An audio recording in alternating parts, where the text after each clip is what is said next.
बंद ही रखे, जब प्रश्न उत्तर होंगे जब ही अपना खोले तो अच्छा रहेगा सभी के लिए, सबकी आवाज साफ आएगी। तो ये कृपा करके जरूर ध्यान रखे, अपना माइक बंद ही रखे। ओके सर, स्टार्टिंग हो गई सर।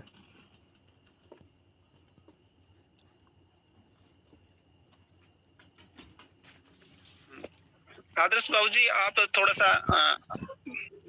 सम्मोहित कीजिए। आपका माइक बंद है बाबू जी, आप कर दीजिए मेरी तरफ से। जी जी जी, राम राम, वंदे मातरम। आज हमारे ग्रुप में भाई राजीव दीक्षित जी के एकलव्य शिष्य भाई गोविंद शरण जी प्रसाद आए हुए हैं, और आज का व्याख्यान जो होने जा रहा है, जिसका भाई गोविंद शरण जी ने अभियान चला हुआ है, ब्रह्मांड की प्रथम औषधालय रसोई घर, उसके अंतर्गत जो आज व्याख्यान होगा, रसोई घर से ही आपकी संपूर्ण बीमारी स्वस्थ करने का जो प्रयास कर रहे हैं, अभियान चला रहे हैं, तो आज उसके विषय पर व्याख्यान होगा। मैं सभी ग्रुप की तरफ से आह्वान करता हूं, निवेदन करता हूं, भाई गोविंद शरण प्रसाद, आप अपना माइक संभालिए और स्टार्ट कीजिए।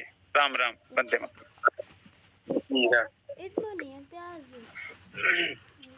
वंदे मातरम सभी को। वंदे मातरम। भाई राजीव दीक्षित जी के व्याख्यानों से प्रेरित और प्रोत्साहित होकर स्वदेशी चिकित्सा के प्रति जागरूकता का कार्य जमीनी स्तर पर और सोशल मीडिया के माध्यम से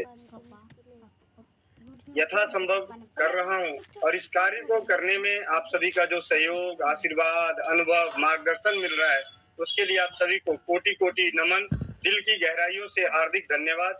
और आज के ये जो प्लेट पे जो रखा गया है, इसके लिए आदर्श बाबूजी को कोटि कोटि धन्यवाद कि उन्होंने हमें इस लायक समझा, और आज हम आप सबके बीच जो 2016 के साथ आज 2023 7 सालों में ऐसा क्या हुआ, अपने जीवन के व्यक्तिगत अनुभव और दर्द वो मैं जरूर साझा करूंगा कि रसोई घर ब्रह्मांड की प्रथम औषधालय है और इसको साबित क्यों करना है। सबसे पहले ये तो औषधालय तो है ही, इसमें कोई दो राय नहीं, इसकी पुष्टि हो चुकी है, आज से नहीं, पहले बहुत पहले भी।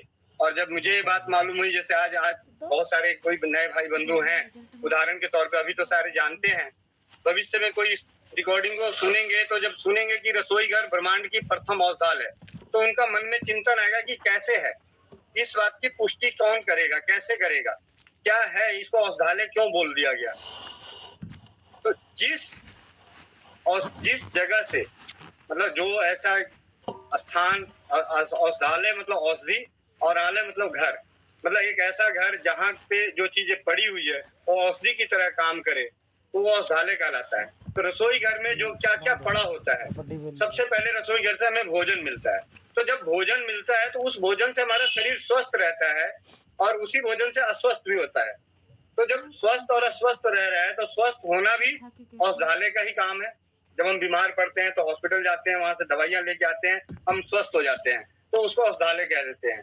उसी तरीके से हम औषधि जब खाते हैं औषधालय से लाके, तो दवाइयां हमारी तबीयत खराब भी हो जाती है, तो औषधालय, इसीलिए रसोई घर ब्रह्मांड की प्रथम औषधालय है, क्योंकि यहाँ से हमारा जीवन चलता है, भोजन से हमारा जीवन है। भाई राजीव दीक्षित जी ने एक बहुत अच्छी बात लगी उनकी, क्योंकि मैं आप लोगों को ज्यादा वो नहीं करना चाहूंगा, उन्होंने एक बात बताई कि अगर संसार में आप इस जीवन में आए हैं और आपको मोक्ष प्राप्ति चाहिए, कुछ नहीं करना है, सिर्फ एक काम करना है कि अपना और औरों के त्रैहिक दुखों को दूर करने का प्रयास करना है, दूर करने का प्रयास करना है। यानी प्रयास करने की जब भावना हमारे अंदर जागृत होगी तो हम जरूर कुछ न कुछ करेंगे। अगर 100 हम 100 प्रयास करेंगे तो एक प्रयास में सफलता मिलेगी। तो भाई राजीव दीक्षित जी को सुनने के बाद उनके व्याख्यानों में जो जो जानकारियां थी, कोई ऐसा व्याख्यान नहीं जब मैंने उनकी आवाज सुनी तो ना सुना। तो आप सभी से विनम्र विनती है इस भाई की कि आप अपने जीवन में अगर के समय में, इस आज के सोशल मीडिया के माया जाल के समय में अगर किसी इंसान को सुनना है तो सिर्फ राजीव दीक्षित जी को सुने, उसके अलावा किसी और पे ट्रस्ट नहीं करें। उसके पीछे एक बिहारी लैंग्वेज में आपको देसी भाषा में आपको बताता हूँ कि ऐसा क्यों। क्योंकि अब वो इंसान नहीं है, इसलिए वो अपना वक्तव्य नहीं बदल सकते। जो वो बोल गए वो अब दोबारा वो वक्तव्य नहीं बदल सकते। लेकिन आज के समय में हो सकता है मैं आज आपको कोई चीज बताऊं, कल उसके प्रति दूसरा बात भी बोल सकता हूँ। तो उनकी जो बातें कही गई थी उन्हीं बातों को पुष्टि करने का काम, क्योंकि सुनने पे जो अच्छा लगा तो हमने रसोई घर की, मेरे ऑफिस में मैं अपने कलीग्स की बात करता हूँ, सिंपल सा 22 लड़कों की फैक्ट्री थी हमारी जहाँ पे मैं नौकरी करता था। 22 लड़के थे। जब राजीव भाई को सुना तो सबसे पहले उनके पानी के नियम खुद पे लागू किया और उन पे थोड़ा सा जबरदस्ती लागू किया। तो उसके परिणाम मुझे दूसरे चौथे दिन अच्छे मिलने लगे। लड़के कहने लगे मेरे को डकार नहीं आ रही, गैस नहीं बन रहा है, मेरे थोड़े से दर्द थे वो दर्द खत्म हो गया, एड़ियों में दर्द था। एक लड़का था सजदानंद, उसके एड़ियों में दर्द था, एड़ियों का ऑपरेशन बोला गया था ESI हॉस्पिटल बसई दारापुर से। और उसने जब खड़े होकर पानी पीना बंद किया, ठंडा पानी बंद किया और खाना खाने के 1-1.5 घंटे बाद पानी पिया, तो इतने करने मात्र से उसकी ऑपरेशन चल गया। और आज 2023 है और उस वक्त सितंबर 2016 था। तो 3-4 महीने में राजीव भाई की सिर्फ ये 2-4 बातें तो मुझे बड़ा अच्छा लगा। मैंने कहा यार ये तो बहुत अच्छी बात है। फिर उसके बाद उन्होंने जो रसोई घर के मसाले के ऊपर 2-4 बातें बताई, उसका भी प्रयोग कराया। प्रयोग कराने के बाद उन्होंने एक चीज बताई थी कि पुस्तकें हैं, स्वाध्याय करें। उनका एक व्याख्यान है कार्यकर्ता के नियम, तो उसमें उन्होंने बहुत ही विस्तार तरीके से बताया। तो मैं कार्यकर्ता के नियम ना समझ के मैं समझता हूँ कि वो मेरा नियम, हम सबका जो समाज हित करना चाहते हैं या जो इंसान बने रहना चाहते हैं, उनका क्या जीवन का क्या होना चाहिए, क्या नियम होना चाहिए। तो स्वाध्याय करने के लिए, तो स्वाध्याय के जरिए पता चला कि राजीव भाई ने जो मेथी के लिए बताया 4 चीजें 5 चीजें उन्होंने अपने व्याख्यान में कम समय में बहुत ही गहन जानकारी दी। लेकिन जब मेथी के बारे में पढ़ना शुरू किया मैं हैरान हो गया कि सिर्फ मेथी से 182 तरीके से मेथी को प्रयोग करके हम अपने जीवन के कष्टों को दूर कर सकते हैं। धनिया के बारे में पढ़ना शुरू किया तो धनिया में 192, मतलब जो उस वक्त की मेरी जानकारी इकट्ठी हुई तो 192 तरीके से धनिया को प्रयोग करके इतने तो शरीर में हमारे रोग नहीं होते। भाई क्या होता है, हम अगर शरीर के कष्टों की बात करेंगे तो क्या होगा, दर्द होता है, जलन होती है, चुभन होती है, खुजली होती है, यही सब होता है जो अनुभूति। जब तक हमारे शरीर में अनुभव नहीं होता, कुछ बेचैनी नहीं होता, कुछ एक्स्ट्रा, तब तक हम बाहर डॉक्टर के पास नहीं जाते। लेकिन अब जो मेडिकल माफिया का जो देन है कि वो आपको रूटीन चेकअप कराना चाहिए, हेल्थ के चेकअप का वो बढ़ाना के लिए, ताकि वो ऐसा नहीं है, रूटीन चेकअप कराना चाहिए। इसका प्रचार सिर्फ इसलिए किया गया था कि हर इंसान चेकअप कराएगा तो वो बीमार बना होगा, वो बीमार की कैटेगरी में आ जाएगा, उसको हम दवाइयों में ले आएंगे, वो उसका डर फैला देंगे, वो डर की वजह से फिर हमारा रिश्तेदार हो जाएगा, हमारा आना जाना हो जाएगा उसके साथ और आए दिन वो रहेगा। तो इसी तरीके से रसोई घर के एक मसाले के ऊपर, मतलब जो मेरे को जानकारी एकदम साधारण जो हमारे घर में होती थी, हल्दी, मेथी, सौंठ, अजवाइन, लौंग, काली मिर्च, दालचीनी, ये जो घर में, ये भी मैं जावित्री की बात नहीं कर रहा, मैं जायफल की बात नहीं कर रहा, जो कई घरों में नहीं होते, सिर्फ उन्हीं घरों में जायफल होते हैं जिनके घरों में बच्चे होते हैं। हरड़ उन्हीं घरों में होते हैं जिन घरों में मैं मसाले की बात कर रहा हूँ।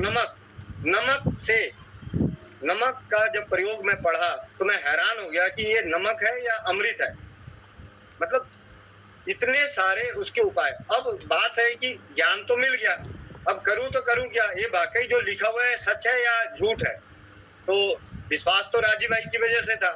तो उस वक्त जब हम क्रैहिक दुखों को दूर करने के लिए प्रयास में सोशल मीडिया के माध्यम से और जमीनी स्तर पे जहां भी किसी को दिखता था तो बताता था, बोलता था, तो उसमें जब कोई भाई बोला और उस दिन मैं कुछ पढ़ा, आप लोगों को मैं अपना बता रहा हूँ कि आप हो सकता है आप मेरे से ज्यादा ज्ञानी है, लेकिन मैं अपने जीवन का अनुभव बता रहा हूँ कि मैंने क्या किया।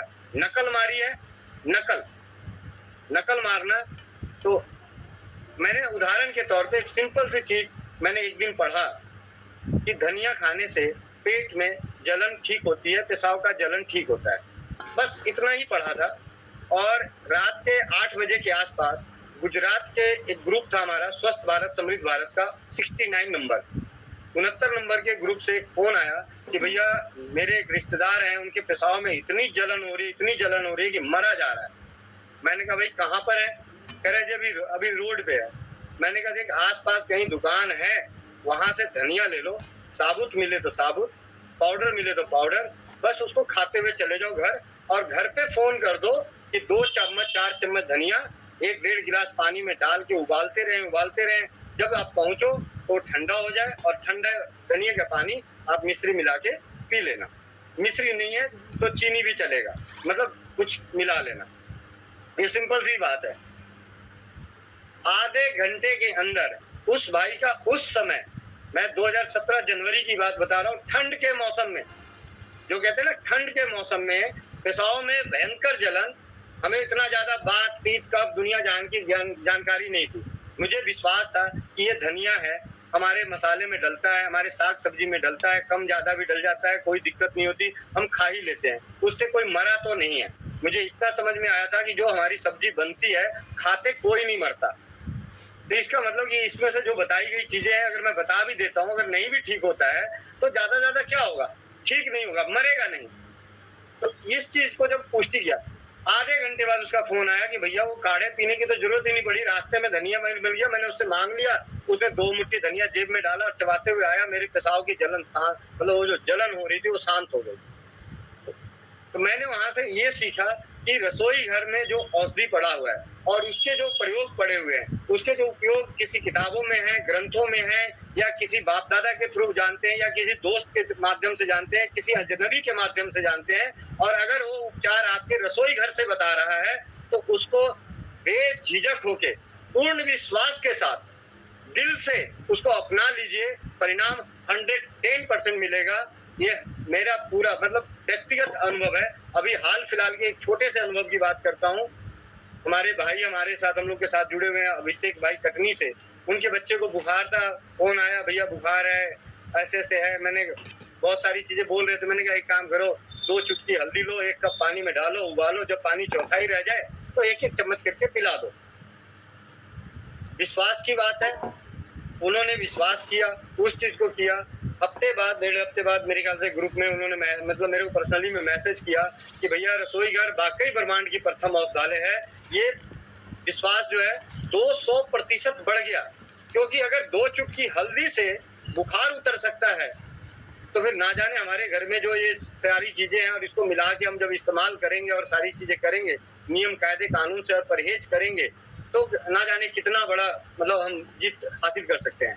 इसके साथ इसी के और भी 2-4 मिनटों में बताना चाहूंगा कि ये सिर्फ भारत में काम नहीं करता, ये अमेरिका में हो, इंग्लैंड में हो, न्यूजीलैंड में हो, नाइजीरिया में हो, कहीं भी किसी भी देश में कभी भी अगर किसी को कोई समस्या है, आपको रसोई घर के औषधालय से ज्ञान मालूम है, आप उसको पढ़ के बता सकते हो, नकल मार के बता सकते हो, क्योंकि आपने उसकी मदद कर रहे हो। जहाँ भावना मदद की होती है वहाँ कृपा परमात्मा की होती है, जहाँ भावना व्यवसाय की होती है वहाँ तो कृपा अपनी भी नहीं चलती। तो आज चिकित्सा का व्यावसायिक युग में ये बहुत जरूरी है कि हमें छोटी छोटी समस्याओं को अपने रसोई घर के औषधालय से स्वस्थ करना है, ठीक करना है, ताकि अप्राकृतिक दवाएं हमारे शरीर में ना जाए।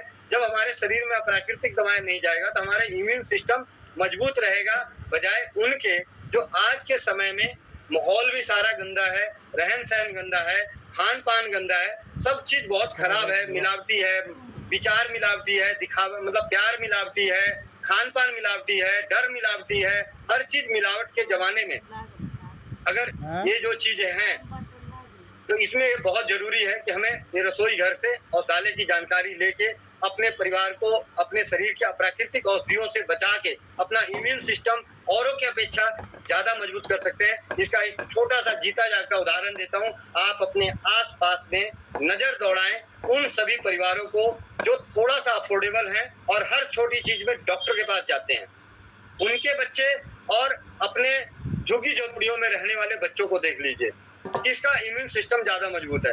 कौन बारिश में रहने के बाद आधे घंटे बारिश में भीगने के बाद छींके नहीं मारता, और कौन सिर्फ एक बार 1 मिनट के लिए एसी से इधर उधर होता है तो उसकी छींके हो जाती है। खान पान में थोड़ा सा ऊपर नीचे होता है, एक फुल्का एक्स्ट्रा खा लिया, 1 रोटी एक्स्ट्रा खा लिया, 1 पूड़ी एक्स्ट्रा खा लिया, 2 गोलगप्पे फालतू खा लिए तो पेट में जलन हो जाती है। और वो जो झुग्गी झोपड़ियों में रह रहे हैं उनका कुछ नहीं हो रहा है। क्यों? क्योंकि वो अप्राकृतिक दवाओं का सेवन नहीं करते। उनको अगर कुछ हो जाता है तो वही ऐसे खलते खाते पीते सही हो जाते हैं। इसीलिए रसोई घर ब्रह्मांड की प्रथम औषधालय, और ये औषधालय है या नहीं है इसकी पुष्टि पिछले 6 सालों से हमने 2020 6 साल से तो मैं खुद ही कर रहा हूँ, 7 साल से कई स्क्रीनशॉट, कई वो सारी चीजें हैं, फीडबैक हैं। लेकिन 2020 से स्वस्थ समृद्ध परिवार यूट्यूब चैनल के माध्यम से आप सभी के अनुभवों को ही इकट्ठा करके हमने उस पर डाला है। ज्यादा से ज्यादा लोगों का विश्वास बढ़े इसके प्रति और ये काम करे, लोग इसकी तरफ रुझान करें। 1 मिनट। तो कम शब्दों में संक्षेप में मैं इतना ही कहना चाहूंगा कि आज चिकित्सा के व्यावसायिक दौर में अगर अपने आप को और अपने परिवार को बचाना चाहते हैं, खास करके सोशल मीडिया के धोखेबाजों से, सोशल मीडिया, व्हाट्सएप, यूट्यूब के माध्यम से, सोशल मीडिया के माध्यम से जो आपके लुटेरे हैं जिनके बारे में आपको कुछ नहीं मालूम कि वाकई वो पीछे से ज्ञानी है या नहीं है, और उसके सिर्फ लिखे गए पोस्ट के आधार पे, उसके नाम के लगाए गए आगे लगाए गए डॉक्टर के आधार पे, उसके 2-4 चिकनी चुपड़ी बातों के आधार पे अपने आप को उसके हवाले कर देंगे, तो कोई आपसे 500 आज 500 ले रहा है, 1000 ले रहा है, 2000 ले रहा है, 5000 रुपए ले रहा है। मुझे वो दिन आपको एक छोटी सी चीज दिखाऊं अभी यहीं पे, कितनी बड़ी लूट से आप बच सकते हैं अगर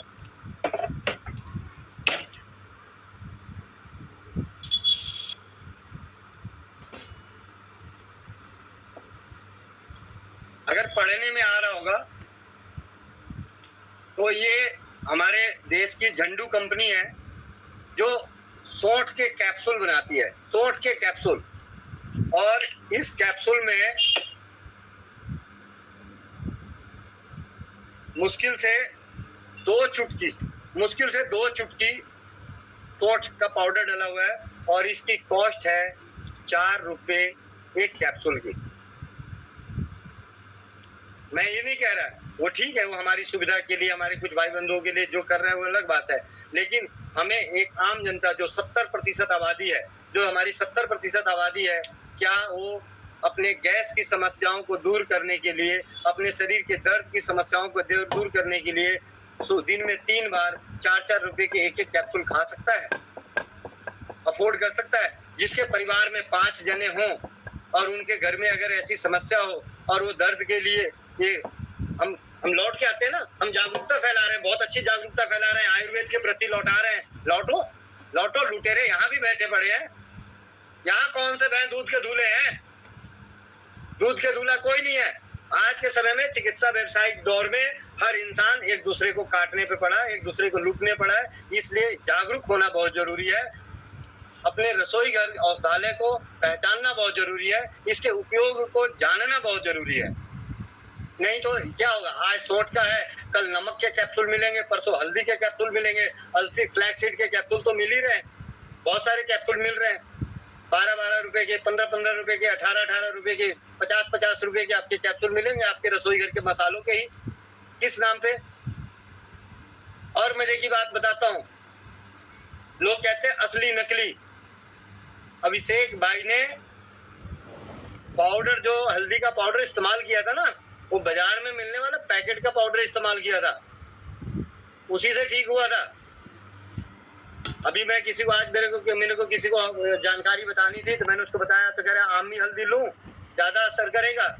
मैंने कहा ऐसा है, लोमड़ी ने बोला था, जब उसके अंगूर उसकी पहुंच से बाहर हो गई तो उसने बोला ये खट्टा है। उसने अपने आप को कमजोर नहीं किया, अपनी मानसिकता को कमजोर नहीं किया। आज हम बीमार हैं तो सिर्फ और सिर्फ इसलिए है कि हमारी मानसिकता, हमारा डर बढ़ रहा है, हमारे हार्मोन्स। अगर खाने पीने से अगर लोग बीमार होते ना तो सारे लोग आज हॉस्पिटल में होते। सारे झुग्गी झोपड़ी में रहने वाले लोग, भिखारी लोग, और जितने गंदी नाली के किनारे जो रहते हैं, एक घर में 50-50 लोग रहते हैं ना, वो सारे के सारे सुबह से लेकर शाम तक हॉस्पिटल में एडमिट रहते। असली बीमारी का कारण हमारी मानसिकता है, हमारे अंदर बैठा हुआ डर। जो आदर्श चाचा जी ने पीछे एक मन के ऊपर, जो आत्मा के ऊपर बात करी थी, ये है। और इसको कौन बढ़ा रहा है? हमारे और आपसे व्यवसाय करने वाले सभी पैथियों के, आयुर्वेद का चोर वैद्य, ये क्या बजे, एलोपैथी का चोर डॉक्टर, ये क्या बजे बनेंगे, नेचुरोपैथी का डॉक्टर, हमारे जैसे सोशल मीडिया के जो भाई बंधु बन के आ रहे हैं या जो मर्जी आ रहे हैं, ये सारे ये सारे के सारे आज अगर बचना है, किसी को बचना है तो सोशल मीडिया से बचें। अगर अच्छी जानकारी चाहिए, किताबों से अध्ययन करें, स्वाध्याय करें। अच्छे लोग बीच बीच में कोई ना कोई मिल जाएगा, बहुत सारे हैं इस दुनिया में अच्छे लोग, कमी नहीं है। लेकिन मैं जो पिछले 6 सालों से 7 सालों से बहुत सारे भाई, आज भी दिन में 10 फोन सुने। अभी एक बहन का फोन आपसे बात करने से पहले, यहाँ पे आने से पहले फोन सुन रहा था। 33 साल की उम्र है, क्या हुआ, क्या है जी, चल नहीं रहती है, हाथ नहीं उठ रहा है, 8 साल की बेटी है, डिवोर्सी हो चुकी है, ठीक है। मतलब संस्कार भी जा रहे हैं हमारे संस्कार का तो कोई भरोसा नहीं। हम पाल पोस के बड़े हो रहे हैं, हम अपने बच्चों को शादी ब्याह कराने की सोचते हैं, बेटियों की शादी के लिए पैसे इकट्ठे करेंगे, बेटी की शादी करेंगे, और एक महीने 6 महीने साल भर बाद बेटी का तलाक हो जाएगा। तलाक हो वो ना हो, हम खुद ही करवा रहे हैं। मतलब कई लोग तो ये कहते हैं कि मैंने अपनी बेटी को अपने घर में, आज मेरे यहाँ सुबह मिलने आए उत्तम नगर में, 33 साल की उनकी भी बेटी। भाई मतलब क्या है, क्या रह गया, किस तरीके से हमारा देश चलेगा, किस तरीके से, क्यों हेल्थ क्या है, मरना तो है ही, आज नहीं तो कल मर जाएंगे, मरने में कोई डर नहीं है, मरने की दिक्कत नहीं है। दिक्कत तो ये है कि आज हमारे शरीर में दुख, मन में दुख कितना है, इन पे हमें काम करना पड़ेगा, इनके प्रति हमें जागरूक होना पड़ेगा। रसोई घर ब्रह्मांड की प्रथम औषधालय ये है, रहेगा, और इसको साबित आपको अपने तौर पे करना है, हमारे नहीं। मैं तो आप सभी से विनम्र निवेदन है कि आप अपने जीवन में रसोई घर, कभी भी कोई समस्या होती है, साफ, मैं एक छोटी सी बात, एक और उदाहरण के तौर पे कहना चाहूंगा। आपको अगर घर में कोई शादी ब्याह या किसी तरीके की मदद चाहिए होती है किसी भी काम के लिए, तो सबसे पहले मदद हम किससे मांगते हैं? हम मदद मांगते हैं अपने भाई से, अपने बगल में पड़ोसी से, अपने चाचा से, अपने ताता से, अपने ससुर से, अपनी सास से, अपनी मतलब अपनों से। गैरों से, रोड चलते राहगीर से जाके नहीं मांगते कि मेरी बेटी की शादी करनी है, मेरे को 2 लाख रुपए दे दो, या मेरे को ये काम करना है, मदद कर दो। अपने के पास पहले ट्राई करते हैं, पहले अपनों के पास जाते हैं। तो अगर हमारे शरीर में समस्या हुई तो सबसे पहले अपनी औषधालय में आना चाहिए, और अपना औषधालय कौन सा है? रसोई घर। अब यहाँ पे दूसरी बात कि भाई कैसे करें, हम इलाज क्यों कर सकते हैं, हम इलाज थोड़ी कर सकते हैं, हम डॉक्टर थोड़ी हैं। मैंने कहा भाई बढ़िया है, तो डॉक्टर नहीं है, स्कूटी चलाने वाला ड्राइवर है ना, स्कूटी चलाने वाला ड्राइवर है, ट्रक तो नहीं चलाता ना, ड्राइवरी तो है, ड्राइवर तो है ना, ड्राइवर बन ले तो डॉक्टर बन ले भाई, रसोई घर का डॉक्टर बन जाओ। मना किसने किया है? ड्राइवरी, स्कूटी चलाने का कोई 5 साल का कोर्स करके आए थे, स्कूटर चलाना, कार चलाना जब सीख सकते हैं, ड्राइवर बन सकते हैं, प्लम्बर का काम कर सकते हैं, इलेक्ट्रीशियन का काम कर सकते हैं। भाई 50 रुपए बचाने के लिए अगर एक बल्ब फ्यूज हो जाए तो 50 रुपए बचाने के लिए वो बल्ब उठा के लाके खुद ही चढ़ के लगा देते हैं। तो इलेक्ट्रीशियन का काम आपने कर लिया, इलेक्ट्रीशियन बन सकते हैं। तो अपने शरीर के, अपने स्वास्थ्य और समृद्धि बनाने के लिए मतलब जो सर्वसाधारण चिकित्सा पैथी है, सर्वसाधारण, जहां से तो ये तो 110% है। रसोई घर में पड़ी हुई सारी औषधियों को मिला के एक बार खा भी जाओ तब भी नहीं मरने वाले, क्योंकि मैंने देखा है जितने भी मीट मांस मच्छी खाने वाले लोग हैं, उनकी जब मटन चिकन बनता है तो उसके वजन से भी ज्यादा उनके मतलब जो इतना होता है उससे कहीं ज्यादा उसमें मसाला डाला जाता है। मतलब जो हमारे रसोई घर की औषधि है, अजवाइन है, मेथी है, किलौंजी है, लहसुन है, जो भी जो डालते हैं स्वाद के लिए या टेस्ट के लिए जो भी डालते हैं वो सारा डाला जाता है। और कितना खाते हैं, कितना खाते हैं, पूछने नहीं जाते। सामने वाले को पता चलता है 2 टंगड़ी फालतू खा जाऊं, मेरे इससे कम ना लग जाए, तब तो बीमार नहीं होते। तब तो उस वक्त तो डर नहीं लगता कि जी लहसुन खाने से मेरे को पेट में जलन हो जाएगा, मेरे को ये हो जाएगा। और जब पता चला जी हम जैसे स्वदेशी भाई बंधु आपको कहते हैं जी 2 चुटकी सोंठ उबाल के पी लो, 2 लहसुन उबाल के खा लो दूध में, तो गर्मी कर जाएगा जी। वाह भाई वाह। दिन में 12 चाय पियो तो गर्मी नहीं करेगा, दिन में 12 चाय पियेंगे तब गर्मी नहीं करेगा। अपने रसोई घर की औषधि अगर मेथी आधा चम्मच लेने के लिए बोल दिया तो गर्मी कर जाएगा, 2 चुटकी हींग लेने के लिए बोल दिया तो गर्मी कर जाएगा। ये सारी चीजें जो पिछले 6-7 सालों में जो देखने और सुनने को मिला है वो ये है इसका कंक्लूजन। और इसका सबसे बड़ा, सबसे सुलभ, अपने घर में अपने परिवारों पे अपने लिए परीक्षित करें तो विश्वास ज्यादा बढ़ता है। कोई ऐसी समस्या नहीं, अगर शुरुआती समस्याओं को अपने घर में समेट दिया जाए, अगर जैसे घर के माहौल अगर खराब होते हैं संस्कारों वाले, विचारों वाले, अगर उसको शुरू में ही घर में समेट दिया जाए तो कोर्ट तक बात नहीं पहुंच सकती। उसी तरीके से जब हमारे शरीर में कोई तकलीफ हो रही है, पेट में दर्द हो रहा है, पेट अफारा टाइप का है, मत खाओ 2 दिन, क्या फर्क पड़ता है, कमजोर हो जाएगा, क्या मर थोड़ी जाएगा भाई। अन्ना हजारे ने और महात्मा गांधी ने कितने दिनों का उपवास करके अपने आप को साबित कर दिया कि कोई नहीं मरता। तो फिर किस बात का डर, किस बात का। और मैं तो सबसे ज्यादा जो दुख है मेरे को, सबसे ज्यादा जो दुख है सोशल मीडिया के भड़कावे में आने वाले, जो सोशल मीडिया पे जो काम कर रहे हैं ना, अपने नाम के आगे बैद लगा के और वो सारी चीजें करके डर फैलाते हैं बहुत सारी चीजों को। मैं आपको यहाँ डंके की चोट पे कहता हूँ, मेरे नाना, मेरे दादा, उन्होंने कभी बात पित्त कफ की बात नहीं करी, उन्होंने कभी आयुर्वेद के किसी भी नियम का पालन नहीं किया, लेकिन फिर भी 100 साल जिया। क्यों? क्योंकि उनके मन में डर नहीं था, उनके मन में डर नहीं था, वो उनके अंदर किसी के प्रति घृणा की भावना नहीं थी, ईर्ष्या की भावना नहीं थी। अगर आपको अपने आप को बचाना है, अपने परिवार को बचाना है, तो अपने अंदर सकारात्मक सोच लाएं, दूसरों के प्रति भावनाएं, जो गलत भावनाएं हैं उसको खत्म करें। और जब जो डराने वाला है उससे दूर रहें, जब कोई नकारात्मक बोलता है उससे जितनी दूरी बना सकते हैं बना लें, उसी में आपकी भलाई है। आप जहर को तो फिर भी बचा लोगे, जो भोजन का जहर है वो फिर भी हमारे पेट में 2 किडनियां हैं, लीवर है, मल द्वार है, मूत्र द्वार है, पसीना आ जाएगा, उल्टी हो जाएगी, वो निकल जाएगा। लेकिन ये डर का कीड़ा जो फैला रहे हैं हमारे देश में, वो कीड़ा नहीं निकलने वाला। वो जब हमारे कीड़े शरीर में घुसते हैं तो अच्छों की बीमारियां ठीक ही नहीं होती। आज क्यों नहीं डायबिटीज ठीक हो रहा है, क्यों नहीं हाई बीपी ठीक हो रहा है? जिस जमाने में हमारे दादाओं को हाई बीपी होता था, बगल का डॉक्टर आता था, चाचा जी कुछ नहीं हुआ, ये 2 गोली खाइएगा, 2 दिन बाद ठीक हो जाइएगा। लेकिन आज बीपी हाई होता है तो डॉक्टर कहता है, वैद्य कहता है आपको दवाई खानी पड़ेगी, पूरी जिंदगी खानी पड़ेगी। क्यों? क्योंकि उनको धंधा चाहिए, चिकित्सा को उन्होंने व्यवसाय बना रखा है। तो आप सभी से विनम्र निवेदन है, हाथ जोड़ के विनती है कि अपने रसोई घर के औषधालय को पहचाने और अपने आप में जितना शुद्धता अपने तरफ से कर सकते हैं उतना करें, लेकिन डरे नहीं।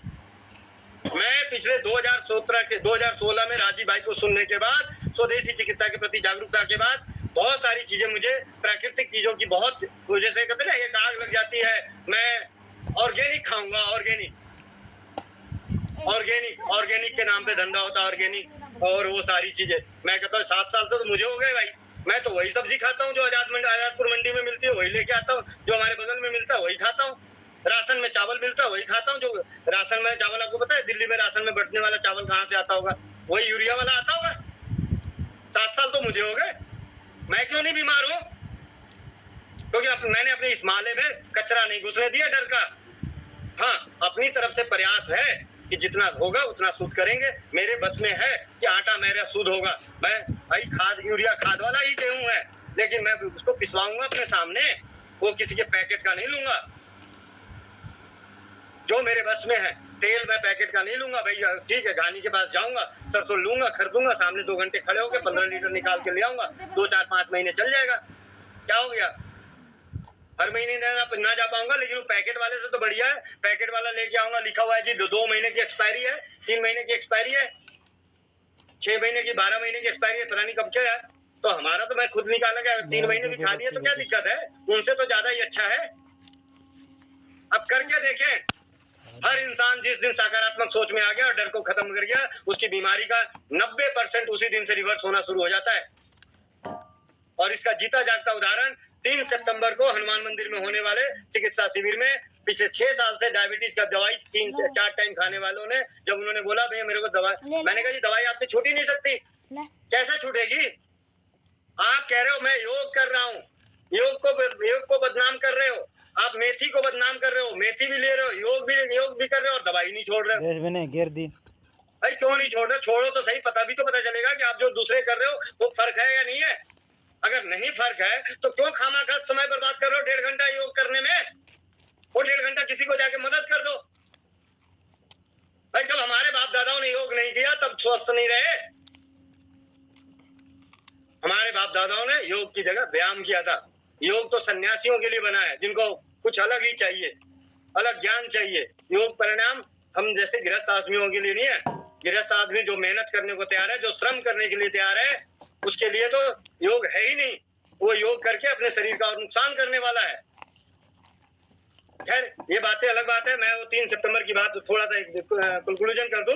मैंने उनको बोला कि ऐसी सी बात है जी, आपको मैं एक छोटा सा उदाहरण आपके लिए बता रहा हूँ। व्यक्तिगत रूप से मैं आपका सपेरा, अब आपको सांप से डर लगेगा? कह रहे नहीं। तो मैं कहा छोड़ दो दवाई। पक्का? मैंने कहा जी मर्जी आपकी, मैं तो आपको बोल रहा हूँ दवाई आपके पास रहेगी, ये डायबिटीज की दवाई आपके पास रहेगी, आप उसको छोड़ दो। आप इस सपेरे को, आपको दिक्कत लगे सपेरे को फोन कर लेना। नहीं फोन लगता भाई बीजी आज थोड़ा सा, ठीक है नहीं फोन लगता है तो मैंने आपका वो छीन थोड़ी लिया, खा लेना, बाद में फिर बात कर लेना कि हाँ जी भैया मैंने डायबिटीज की गोली छोड़ी, मेरे को ये दिक्कत हुई, आपका फोन नहीं लगा था तो मैंने दवाई दोबारा खा ली, तो मुझे आइडिया लग जाएगा कि हाँ आपको तकलीफ क्या हो रही है। क्योंकि उन्होंने अब उनके यहाँ कल आए, कल मिलने आए, क्योंकि उनको 15 सितंबर को उनका जन्मदिन है। तो उस जन्मदिन के शुभ अवसर पे हनुमान मंदिर रानीबाग में दोबारा इसी स्वदेशी चिकित्सा का शिविर का आयोजन अपने जन्मदिन पे करा रहे हैं। तो 62 मेरे ख्याल से 65 वर्ष की उम्र में उन्होंने कहा बहुत अच्छा है आपका।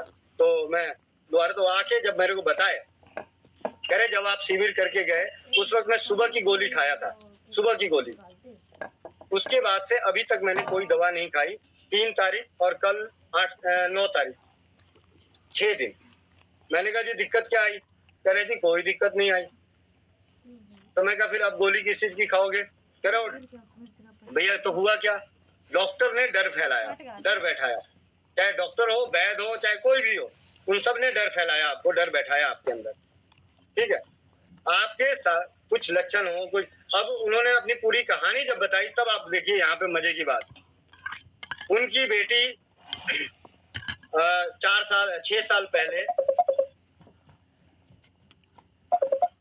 6 साल पहले डायबिटीज नापने वाली मशीन लेके आई। अब मशीन आ गया जी घर में, टिमटिमा आ गया, तो टिमटिमे का तो उपयोग भी होगा ना, कुछ भी होगा भाई। कोई भी नई चीज आती है, जैसे उदाहरण के तौर पे मेरे पास एक केतली आई है, ठीक है, चाहे कहीं से आई, गिफ्ट में आया, जैसे मर्जी आया, तो आया तो इसका उपयोग तो करेंगे ना भाई, कैसा है क्या है। तो उन्होंने पूरे परिवार की बारी बारी से जांच कर दी। पिताजी की निकल गई 450, चले गए डॉक्टर हॉस्पिटल के बाद, हॉस्पिटल उन्होंने कहा जी एडमिट करना पड़ेगा, ये है वो है, सारी चीजें इंसुलिन चढ़ानी पड़ेगी, ये करनी पड़ेगी, वो करनी पड़ेगी। लेकिन वो पहले से आयुर्वेद की तरफ उनका रुझान था, मंदिर के ट्रस्टी थे और योग प्राणायाम करते थे, तो उन्होंने एडमिट तो नहीं हुए। घर आके अपना थोड़ा सा 1-2 दोस्तों से और बात करी, फिर उन्होंने दोस्तों ने बोला भाई एक डॉक्टर और है उनसे चलते हैं। उन्होंने कुछ दवाइयां दी, बोला उन्होंने दवाई दी कि ये दवाई खाइए तो सही हो जाएगा। लेकिन वो कैसा दवाई था कि वो दवाई चलती रही, बस 6 साल से चल ही रहा, ठीक है। तो डर बैठ गया, डर बैठा दिया गया, उन्होंने अपनी तरफ से सारी चीजें करी। तो ये है हमारा जो आज का माहौल है। यहाँ पे शायद हो सकता है कुछ बातें हटके कर दी, लेकिन मैंने अपनी दिल की बात रखी है, अपने दर्द की बात करी है। कामयाब होने के लिए अगर हर इंसान को, किसी को कामयाब होना है किसी के जैसा, तो उसका पूरा नंगापन, वो जब तक पूरा नंगा होके नहीं बताएगा तब तक आप उसके जैसा कामयाब नहीं हो सकते। कामयाब होने के लिए या कोई भी चीजों को अगर उदाहरण के तौर पे आपको मैं उदाहरण ले रहा हूँ, मेरे जैसा आप बनना चाहते हैं उदाहरण के तौर पे, तो मैंने जो जो किया वो आपको सब मालूम होना चाहिए। मैंने कौन सी किताबें पढ़ी, कितनी बातें करी, कितनी सेवा करी, कितनी क्या करी, क्या नकारात्मकों को कैसे मैं हैंडल करता हूँ, ये सारी बातें, किसको मैंने धोखा दिया, मतलब यहाँ पहुंचने के लिए किसको मैंने धोखा दिया, वो भी बातें जब तक नहीं मालूम होगा तब तक आप कामयाब नहीं होंगे। तो हर राजीव भाई की व्याख्यानों से सारी चीजों का एक निचोड़, जो इंसान स्वाध्यायी होगा, स्वाध्याय हर अपने क्षेत्र में, जिस क्षेत्र में वो जाना चाहता है उस क्षेत्र में लिखी हुई पुस्तकों का जितना ज्यादा अध्ययन करेगा, उस अध्ययन पे मनन करेगा, चिंतन करेगा, प्रयोग करेगा और दूसरों के अनुभवों से सीखेगा। और मजे की बात है, होता क्या है कि आज हमारे देश में अनुभव भी लोग बताते नहीं है, भाई मैं बता दूंगा तो उसका ये हो जाएगा, ऐसी बातें हैं। एक छोटी सी जानकारी आज और दे देता हूँ। मेरा दोस्त है, वरुण है, झंडू कंपनी का यूपी के कई डिस्ट्रिक्ट उसके अंडर में आते हैं। कितने देश का बंटाधार हो रहा है, इसका एक उदाहरण दे रहा हूँ। शायद ये बातें रिकॉर्ड भी हो रही है तो कोई बात नहीं। झंडू कंपनी ने उत्तराखंड के एक वैद्य को 150 करोड़ रुपए देके एक फार्मूला उससे खरीदा है। 150 करोड़ रुपए देके 150 करोड़ रुपए में एक फार्मूला आयुर्वेद का खरीदा है और उसका रॉयल्टी भी उसको देगा और वो दवाई बन गई। वो दवाई इतनी कारगर है कि विदेशों में वो बेच के आज वो 15,000 करोड़ रुपए सालाना टर्नओवर है उस दवा से, उस फार्मूले से। अब उस वैद्य की कितनी बड़ी बेईमानी है इस देश में हमारे समाज के लिए। अब देखो आयुर्वेद के ही वैद्य है, आयुर्वेद का ही ज्ञाता है, इसी ग्रंथ का ज्ञान है, ग्रंथों के ज्ञान लिया होगा, अलग से थोड़ी कूट पीस के बनाया होगा उन्होंने। मतलब जिसको ये सारी चीजें मैं ये इसलिए बता रहा हूँ, एक छोटी सी और आयुर्वेद जगत की कामयाबी हमारे स्वस्थ समृद्ध परिवार निर्माण प्रयास में मिली है तो उसको मैं जरूर शेयर करना चाहूंगा। एक आयुर्वेद का शास्त्र पढ़ रहा था, क्या है नाम, सांगधर संहिता। तो उसमें ऐसे पढ़ते पढ़ते मुझे रोमनाशक लेप के ऊपर नजर पड़ी और उसमें जो 4 चीजों का वर्णन था और नीचे एक लाइन लिखी हुई थी। अगर वो लाइन नहीं लिखी होती तो शायद मेरा उस पर विश्वास उतना कम होता, मतलब उतना कम होता, क्योंकि जब तक प्रैक्टिकल नहीं होता ना, क्या मैंने क्या बोला, अनुभव से ही विश्वास बढ़ता है। प्रैक्टिकल करना पड़ेगा, करने की कोशिश भी करूंगा। तो इससे पहले वो चीजें मेरे को पहले भी मालूम थी, मैंने बहुत पहले भी पढ़ा था उसको और कई भाई बहनों को बताया था, लेकिन उस वक्त उन्होंने किया नहीं तो उसका परिणाम मिला नहीं। लेकिन जब इस शास्त्र को पढ़ा तो वहां पे लिखा हुआ था कि शंख भस्म, हड़ताल, मैनसिल, सज्जी खार। शंख भस्म, यहाँ पे वो फार्मूला मैं बता ही देता हूँ। शंख भस्म आप उदाहरण के तौर पे 20 ग्राम लेते हैं तो मैनसिल आपको 5 ग्राम लेना है, सज्जी खार और हड़ताल भर की 10-10 ग्राम लेना है और इन सबको बारीक पाउडर करके मिक्स करके एक जगह रख लें। ये रोमनाशक लेप है और ये भी मुझे परमात्मा ने क्यों भेज दिया, कैसे भेज दिया, भगवान ही मालिक है। रोहतक की एक दीदी है, वो जब अपनी यहाँ की बाल हटाती थी तो उनमें गांठ हो जाता था, फुंसी हो जाती थी, खुजली हो जाती थी, फोड़े हो जाते थे, इस तरीके की समस्या हो जाती थी। और वो पिछले 2016 से मेरे साथ जुड़ी हुई थी तो मैं बार बार यही ढूंढूंगा कि क्या है, तो मेरे पता चला कि वो जब वो बाल हटाती हैं तो ये समस्या होती है। मैंने कहा ऐसा कुछ मिल जाए, बाल आई ना माता बहनों को। तो याद आया कि भाई पहले भी मैंने पढ़ा है, तो सांगधर संहिता में उस दिन मिला और इस चीज को मैंने आगे जग जाहिर किया। बहुत सारी बहनों ने विश्वास के रूप में इसमें इस्तेमाल किया। आज इतनी दुआएं मिलती है, दिन में हर दिन 2 से 4 कॉल आ रहा है, भैया आज मेरे को 1 महीना हो गया, बाल नहीं आ रहे हैं, भैया मेरे को आज 15 दिन हुए हैं, छोटे छोटे नजर आ रहे हैं, बहुत बहुत धन्यवाद भैया, हम लोग तो इतना बच गए। ये सारी चीजें अगर यही चीज किसी हरामखोर वैद्य के हाथ, देश के लुटेरे वैद्यों के हाथ, या अब आज हम यहाँ बता रहे हैं और एक फीडबैक आ गया है, उसके बाद इसको सुनने वाले देश के लुटेरे भाइयों के हाथ, वो क्या करेंगे, ये 300-400 रुपए की चीज को, हो सकता है जैसे मेरे को तो यहाँ पे 260-70 रुपए का पड़ा, आने जाने का खर्चा लगा के मान के चलो कि 300-350 रुपए का पड़ा, ठीक है। किसी को हो सकता है 500 रुपए का पड़ेगा, 600 रुपए का पड़ेगा, अलग बात है। लेकिन इन्हीं में से कुछ ऐसे भी निकलेंगे कि उसको पाउडर करेंगे, फैंसी डब्बे में पैक करेंगे, बहुत बढ़िया स्टिकर लगाएंगे और बोलेंगे जीवन भर अनचाहे बालों से छुटकारा पाए, कीमत 5,000। कौन लुटाएगा? हमारी माँ, बहनें, बेटियां। इसीलिए हम सभी का कर्तव्य है, भाई होने का कर्तव्य है कि अनुभवों को ज्यादा से ज्यादा शेयर कर देना है, ताकि अगर कोई एक लुटा जाए 10 ना लुटाए, कहीं ना कहीं बात घूमते घूमते पहुंच जाए। मैंने तो जब से जानकारी मिली और जब से थोड़ा सा फीडबैक मिलना शुरू हुआ है, मैं पूरे दिन और किसी चीज की बात नहीं कर रहा। मैंने कहा हमारी बहनें खुश रहेंगी ना, हमारे बहनें निरोगी रहेगी तो हम लोग भी निरोगी रहेंगे, हमारी बहनों की समृद्धि बचेगी तो घर की समृद्धि बचेगी। बहुत सारी बातें हैं, दर्द बहुत है, क्योंकि मैं इतने फोन सुनता हूँ ना, मेरे को दर्द बहुत होता है, बस इतना ही है। और इस दर्द को दूर करने के लिए मैं सबको कहता हूँ कि अगर आप अपने स्कूटी चलाना सीख सकते हो तो अपने रसोई घर को सीख जाओ। कुछ नहीं रखा है, बहुत ही सिंपल है। अगर गलती से खा भी नहीं ठीक हो गए ना, कोई बात नहीं, क्या फर्क पड़ता है। जब अपना मदद नहीं करता तो फिर पराये के आगे हाथ तो फैलाते ही हो ना। चले जाना एलोपैथी में, चले जाना आयुर्वेद में, चले जाना नेचुरोपैथी में, चले जाना होम्योपैथी में, चले जाना न्यूरोथेरेपी में। इतनी पैथियां हो गई हैं, इतनी पैथियां हो गई है कि एक बीमारी के नाम पे इसी जन्म में लूट जाओगे, एक ही साल में लूट जाओगे। अगर गलती से सरदर्द की बीमारी के लिए आज नेचुरोपैथी, होम्योपैथ, आयुर्वेद, एलोपैथी, 100 तरह की पैथियां, सबकी फीस 1000 रुपए। मैं कहता हूँ ज्यादा नहीं, सबकी फीस 500 रुपए, तो 50,000 तो गए ना जी सरदर्द के नाम पे। सुजोग मतलब मैं बता रहा हूँ कितनी पैथियां हैं। तो सबसे पहली वाली पैथी को तो इस्तेमाल कर ले भाई, उसके बाद देखा जाएगा। कम से कम ये तो नहीं लूटेगा, और ये भी लूटने वाले हो गए हैं, इसमें कोई दो राय नहीं। हम जैसे भाइयों को फोन कर दोगे, भैया सर में दर्द हो रहा है, अच्छा जी मेरे अकाउंट में 500 रुपए जमा कराओ, बताता हूँ। अच्छा जी जमा हो गया, ठीक है जी, एक काम करना, तुलसी के पत्ते और लहसुन को 1 चम्मच पानी में मसल लेना, उसकी 2-2 बूंद नाक में डाल लेना, और सौंठ, नमक और गुड़ उबाल के पी लेना।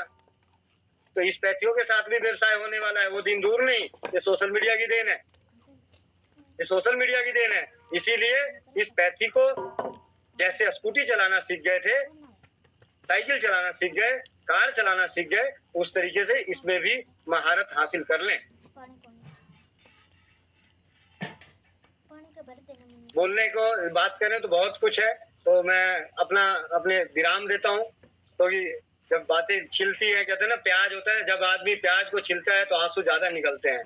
तो मेरे साथ भी ऐसे ही हो जाता है, क्योंकि इतनी ज्यादा दिन प्रतिदिन कुछ बहुत सारी चीजें सुनने जानने को मिलती है। तो कम शब्दों में सिर्फ इतना ही कहूंगा कि आप डॉक्टर बनने की कोशिश ना करें। मैं नहीं कह रहा डॉक्टर बनिए, मैं नहीं कहता वैद्य बनो भाई, अपने रसोई घर का कंपाउंडर बन लो, रसोई घर का कंपाउंडर बन लो। डॉक्टर अपनी दादी नानी को मान लो, जो ज्यादा अनुभवी थे पहले के। अब दादी नानियां भी तो वैसी हो गई है, सही बता रहा हूँ, दादी नानियां भी वैसी हो गई हैं। उनके सामने आज अभी एक दानापुर में बच्चा है, 7 महीने का बच्चा है, 6 महीने, हाँ 16 मार्च 9 में कितना 6 महीना होगा। माँ भी, नानी भी, दादी भी, भाई डॉक्टर को दिखा। मेरे पास जब भी फोन आता है, मैंने कहा तू अपनी माँ को बोल, तेरे दादा दादी गए थे क्या डॉक्टर के पास? तेरे दादा दादी गए थे डॉक्टर के पास, वो तो पैदा हुए नहीं। खरगोश का बच्चा तो पैदा होता नहीं, बिल्ली का बच्चा तो पैदा होता नहीं। डॉक्टर के पास जाने की जरूरत वाकई नहीं है, क्योंकि एक और कड़वा सत्य है इस ब्रह्मांड का, एक सबसे बड़ा कड़वा सत्य, जाके राखो साइयां, मार सके ना कोई। जब तक जिसकी जितनी लिखी है ना, मैं भी देखता हूँ अंबानी की माँ कितने साल रहती है, बहुत पैसा है अंबानी के पास। देखते हैं कितने वैद्यों में कितना दम है, कितने डॉक्टरों में कितना दम है। अंबानी की माँ को रख दे 500 साल, इतने पैसे तो होंगे ना, 500 साल के वेंटिलेटर के पैसे तो है ना उसके पास। वेंटिलेटर पे रखने के पैसे अंबानी के पास 500 साल के होंगे, तो उसकी माँ को मैं भी देख लूं, रह लेती है। देखते हैं किस वैद्य के अंदर कितनी ताकत है। मैं भी जानता हूँ किस डॉक्टर के अंदर कितनी ताकत है कि बचा ले किसी को। सब बचते हैं अपनी किस्मत से, सब बचते हैं अपनी किस्मत से। डॉक्टरों के अंदर कितनी कोई दम नहीं है बचने का, मरता तो मैंने। और भक्ति करने वाले भी जाते हैं, ऐसा नहीं कि भक्ति करने वाले यही हैं, पूजा पाठ मंत्र जंपर करने वाले भी जाते हैं। सब मरते हैं, सब मरते हैं, लेकिन जिसकी आत्मा साफ होती है, जिसका दिल नेक होता है, उसको कष्ट नहीं होता, उसको कष्ट नहीं होता। ये हमने अपने गांव में बहुत सारे बड़े बुजुर्गों, दादा दादी, नाना नानी को और बहुत सारे को देखा है कि उन्हीं को पता चला क्या हुआ जी, और दादाजी गुजर गए कैसे? अरे रात को तो अच्छा भला थे, खाना खाए थे, वो बाहर ही तो घूमी चलते, रात मिल रहे, अरे हमारे से तो बात करके चलती ना। अच्छा, बड़े अच्छे कर्म किए हैं भाई, बड़े अच्छे कर्म किए, कोई कष्ट नहीं भोगना पड़ा। ये बातें हैं, तो हमें अपने कर्मों को सुधारना पड़ेगा, कर्मों को। और कर्मों को सुधारने के लिए ये धर्मों में नहीं जाना पड़ेगा, धर्मों से हट के कर्म सुधरते हैं। धर्मों में कर्म नहीं सुधरते, धर्मों में तो एक दूसरे को काटने के लिए सिखाया जाता है। हर धर्म में एक दूसरे को काटने के लिए सिखाया जाता है, एक दूसरे से नफरत करने के लिए सिखाया जाता है। कर्मों को सुधारना पड़ेगा। धर्म के ठेकेदारों ने तो हमें बांटने का ठेका ले लिया है, हमें कमजोर करने का ठेका ले रखा है।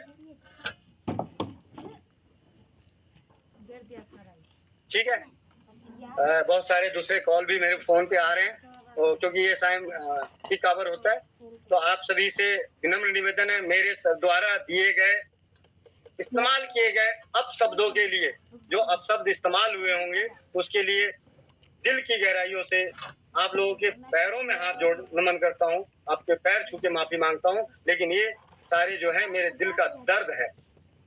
हम किसी को स्वस्थ करने का ठेका नहीं ले रहे। मैं भी नहीं कहता किसी की बीमारी मैं ठीक करता हूँ। मेरे पास कभी भी फोन आता है, मैं कहा भाई गलती से मत डॉक्टर मत बोल दियो, वैद मत बोल दियो। अगर जो मेरे को डॉक्टर वैद बोलता है मैं उसको तो उसका फोन काट देता हूँ। गलत नंबर मिला लिया तूने। डॉक्टर वैद हमारी जगह का है ही नहीं तो हम क्यों बोले। हम मदद कर सकते हैं राजीव भाई के सिद्धांतों से चलते हुए।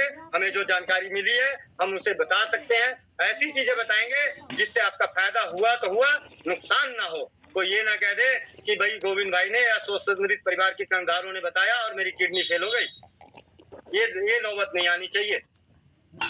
भले वो ना ठीक हो, कोई फर्क नहीं पड़ता, सब अपनी अपनी किस्मत। मैंने क्या बोला? हमारे शरीर का कष्ट हमारे कर्मों का भोग है। इसी अगर हम थोड़ी बहुत बातें मानते हैं ना, जो सिद्धांत की, मैं तो उसकी भी बात नहीं मानता। मैं तो अपने बाप दादाओं की बात मानता हूँ। बाप दादा ने बोला था जैसा कर्म करेगा वैसा भोगेगा। कई बार हमने गांव में गालियां सुनी है, श्राप सुने हैं। कीड़े पड़ेंगे तेरे को, कभी बदमाशी कर देता, कीड़े पड़ेंगे कीड़े। कुछ ऐसे कर्म हो जाते थे तो उसमें गालियां ऐसी पड़ती थी, कीड़े पड़ेंगे। वाह भाई वाह। तो हमें अपने कर्मों से डरना है, कर्मों से। गोविंद भाई, और मेरे को किसी भी शास्त्रों का ज्ञान नहीं है, किसी चीज का ज्ञान नहीं है। हाँ, अध्ययन करने का बहुत शौक है। आज भी बहुत ही एक अच्छा, आप लोगों को भी मेरे को याद नहीं है, लेकिन आज जो मैंने पढ़ा है, सिर्फ 4 खुराक माइग्रेन खत्म। 4 खुराक माइग्रेन खत्म। अब देखिए यहाँ पे कितना बड़ा झोल है। मैंने बहुतों को सुना है, मतलब इस काम को करते हुए बहुत जानकारी मिली है। राजस्थान में एक वैद्य है भाई, 2 खुराक देता है, बीमारी ठीक हो जाता है। वो 1 खुराक देता है, पथरी ठीक हो जाता है। वो 1 खुराक देता है, पीलिया ठीक हो जाता है। 3 खुराक देता है, ये ठीक हो जाता है। ये सारी चीजें वो आयुर्वेद के सिद्ध योग हैं जो उनके हाथ लगा, और वो किसी को हरामी लोग बताते नहीं है। मर जाएंगे, अपने बच्चों को भी नहीं बताएंगे। तो ये माइग्रेन वाला मैंने पढ़ा है। कल हम ग्लोबी न्यूज पे उसके साथ लाइव होंगे। वो सारी सामान 4-5 चीजें हैं, उसके साथ उसको दिखा के लाइव करूंगा। और उसके बाद जो अनुभव आएगा उन अनुभवों को इकट्ठा करेंगे, क्योंकि उसमें बताई गई चीजों का कोई दुष्प्रभाव भी नहीं है। अगर दुष्प्रभाव होता तो शायद मैं ये बात नहीं करता। कुछ ऐसे भस्मों की जानकारी होती तो शायद मैं नहीं बोलता। लेकिन बहुत ही साधारण चीजों की जानकारी है शास्त्र में, और उसके अध्ययन के द्वारा मैंने कहा ये भी बहुत समस्या है। चलो जी, कर देते हैं सोशल मीडिया पे जागरूकता का काम। हम जागरूकता का काम कर रहे हैं, डर हटाने का काम कर रहे हैं, एक भाई बनकर, एक बेटा बनकर। आप में से किसी का कोई प्रश्न हो तो एक भाई के नाते आपको जो मैं बता सकता हूँ। लेकिन मैं कोई बड़ा ज्ञानी नहीं हूँ। गलती से ज्ञानी मत समझ लीजिएगा मुझे। दुनिया का सबसे बड़ा ठग हूँ इस टाइम का, क्योंकि मैं भी अपनी जो दिल के दर्द की बातों से आपको अपने जैसा शेर बनाना चाहता हूँ, बस डरपोक नहीं। वंदे मातरम। सभी सदस्यों से अनुरोध है, कृपा करके एक एक करके ही प्रश्न करें, अन्य अपना माइक बंद रखे। जी बाबूजी। भाई मंटू जी कुछ कहना चाहते हैं? आपका हैंड रेज है।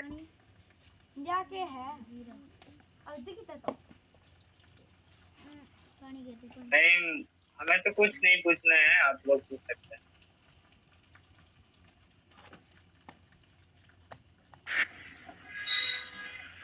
हाँ, एक अनुभव शेयर कर देता हूँ। मुझे भी 2-3 दिन पहले बुखार हुआ था, तो मैंने भी उसमें मेथी और शहद लिया तो ठीक हो गया। और ऐसे भी मेरे पास बुक भी है, भैया का भेजा हुआ बुक है मेरे पास, मसालों द्वारा चिकित्सा। तो मैंने इसको पढ़ा भी है। तो इसमें बहुत ही मतलब अनुभव, इसमें बहुत अच्छे अच्छे इसमें जानकारी है, आप लोग भी पढ़ सकते हैं। वंदे मातरम।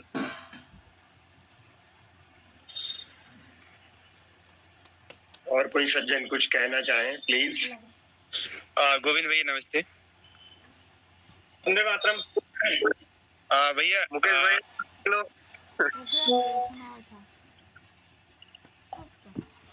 हेलो। गोविंद भैया, हाँ जी बोलिए। आपके आशीर्वाद से तो आप मुझे देख ही रहे हो, मेरे चेहरे पे रौनक।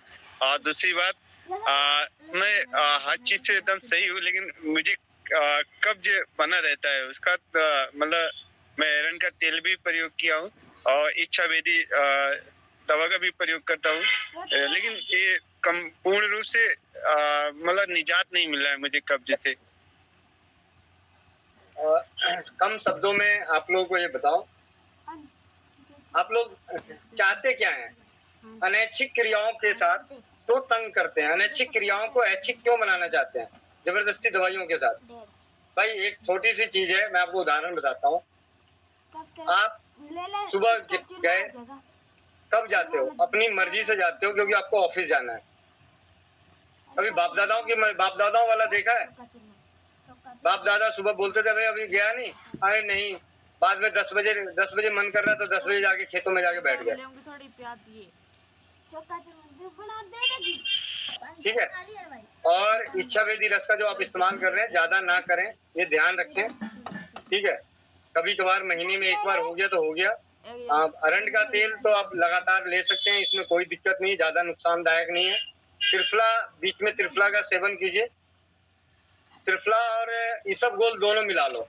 व्यक्तिगत रूप से बता रहा हूँ आपको, बाकी दूसरे लोगों के लिए नहीं है, आपके लिए। इसबगोल और त्रिफला दोनों मिला लीजिए, रात को 1 चम्मच गर्म पानी से लीजिए और सुबह उठ के लगभग जितना गर्म पानी पीने की इच्छा हो, या जितना आप जैसे राजीव भाई को सुनने के बाद या जो भी लोग मानते हैं उषापान मानते हैं, तो उसके हिसाब से आप गर्म पानी में 1 से 2 चम्मच अरंड का तेल मिला के पीजिए। ठीक 15 से 20 मिनट 25 मिनट के अंदर आपकी घंटी बज जाएगी। ठीक है, लेकिन अनैच्छिक क्रियाओं को ऐच्छिक बनाने की कोशिश ना करें कि 9 बजे ड्यूटी है जी, 7 बजे उठ के जाते हैं, 7 बजे जबरदस्ती जोर लगाते हैं तो बाद में पाइल्स की समस्या हो जाएगी, बगंदर की समस्या हो जाएगी। जी भैया ठीक है। और जिस दिन कब्ज रह जाए, पेट अच्छे से साफ ना हो, उस दिन हल्का भोजन करो, थोड़ा कम खा लेना, ताकि वो गैस बन के फूले भी तो जगह रहे।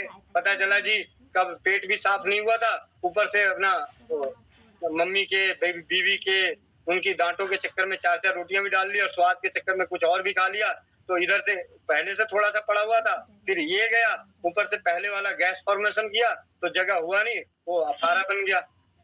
तो जब अच्छे से पेट साफ ना हो उस दिन हल्का भोजन और कम भोजन करें। मैं भी यही करता हूँ, प्रैक्टिकल करता हूँ, ये मतलब इसलिए मैं बता रहा हूँ, ये मेरा प्रैक्टिकल का है अनुभव। भैया एक सवाल और है मेरा, जैसे आप हमारी जो दैनिक क्रिया है उसको छोड़ के, जैसे हम खान पीन जो मतलब एक जो फिक्स टाइम हम लोग बनाते हैं खाना खाने के लिए, जब भी भूख लगे तभी खाएं, अन्यथा नहीं खाएं, इस पर आप क्या राय देना चाहते हैं भैया? बहुत सिंपल सी चीज है कि पहले तो यही सबसे पहला तो जब भूख लगे तभी खाना चाहिए, इसमें तो कोई दो राय नहीं। ठीक है, और जब भूख ना लगने की बीमारी हो रखी हो कि खाने का मन ही नहीं कर रहा है, तो अपनी चिकित्सा जरूर करानी चाहिए।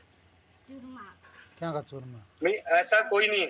और मजे की बात है, हमारे जो दादी नानी की जो कहावतें होती थी ना, वो कहते थे भूख आगू छूछ क्या और नींद आगू खड़र क्या। जब नींद का जब कभी शादी ब्याह इधर उधर बिजी होते हैं, बहुत ज्यादा जग जाते हैं, तो उसके बाद नींद तो कुर्सी पे भी आ जाती है और खड़े खड़े भी आ जाती है, मोटरसाइकिल पे भी आ जाती है और ऐसे दीवार पे अटक के भी आ जाती है। तो ये सारी चीजें। भूख भी उसी तरीके से, जब भूख लगी होती है तो ये भी नहीं देखता कि बासी रोटी है, वो बासी रोटी को भी पचा डालता है।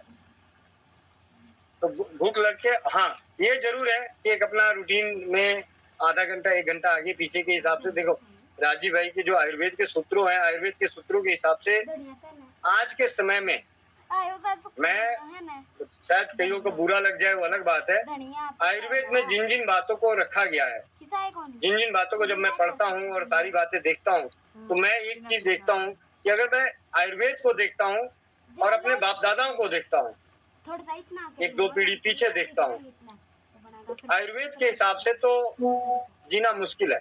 आयुर्वेद के नियमों के हिसाब से जीना मुश्किल है, मुश्किल ही नहीं नामुमकिन है। हाँ एक चीज के साथ हम बड़े आसानी से जी सकते हैं, वो अपने हार्मोन्स को, अपने वो क्या कहते हैं भावनाओं को, गलत विचारों को अपने मन में ना हावी होने देने से हम बहुत कुछ पचा सकते हैं, बहुत कुछ अपने आप में सही कर सकते हैं। ये है तो मैंने देखा बड़ा अजीब सा लगता है कि टाइम, हाँ सुबह हमें जब खाना बनता है, आप खाइए, भूख भरपेट खा लीजिए। मैं अपना व्यक्तिगत 2016 से राजीव भाई को सुनने के बाद उनके सभी नियमों को ताक पे रखने वाला, पानी की नियमों को छोड़ के, पानी की नियमों को छोड़ के उनके द्वारा बताए गए सभी नियमों को ताक पे रखने वाला मैं वो इंसान हूँ। खाना रात के 12 बजे भी खाता था, क्यों? 11 बजे ऑफिस से आता था तो 12 बजे ही खाऊंगा। हाँ ये जरूर है कि 2 टाइम खाता था और जितनी इच्छा होती थी उतना खाता था, उससे ज्यादा नहीं। ज्यादा खा लिया जिस दिन स्वाद में तो भैया उसके बाद थोड़ा कम कर लिया। ये मेरा अभी जो आपको छोटा सा एक अपना व्यक्तिगत अनुभव बता देता हूँ। हम लोग राखी के दिन उधर रिश्तेदारों के घर गए हुए थे, तो मेरी वाइफ वहाँ रह गई, वहाँ डिलीवरी हुई थी तो वहाँ पे थोड़ा सा सेवा के लिए रह गई। तो मैं घर आया तो मैंने क्या किया, बच्चे थे मेरी बेटी और बेटा, तो रोटी, अब बीवी के डर से तो 4 रोटी खाता था, अब आजादी मिल गई थी तो 1 रोटी खाया, पेट को अपना ठीक कर लिया।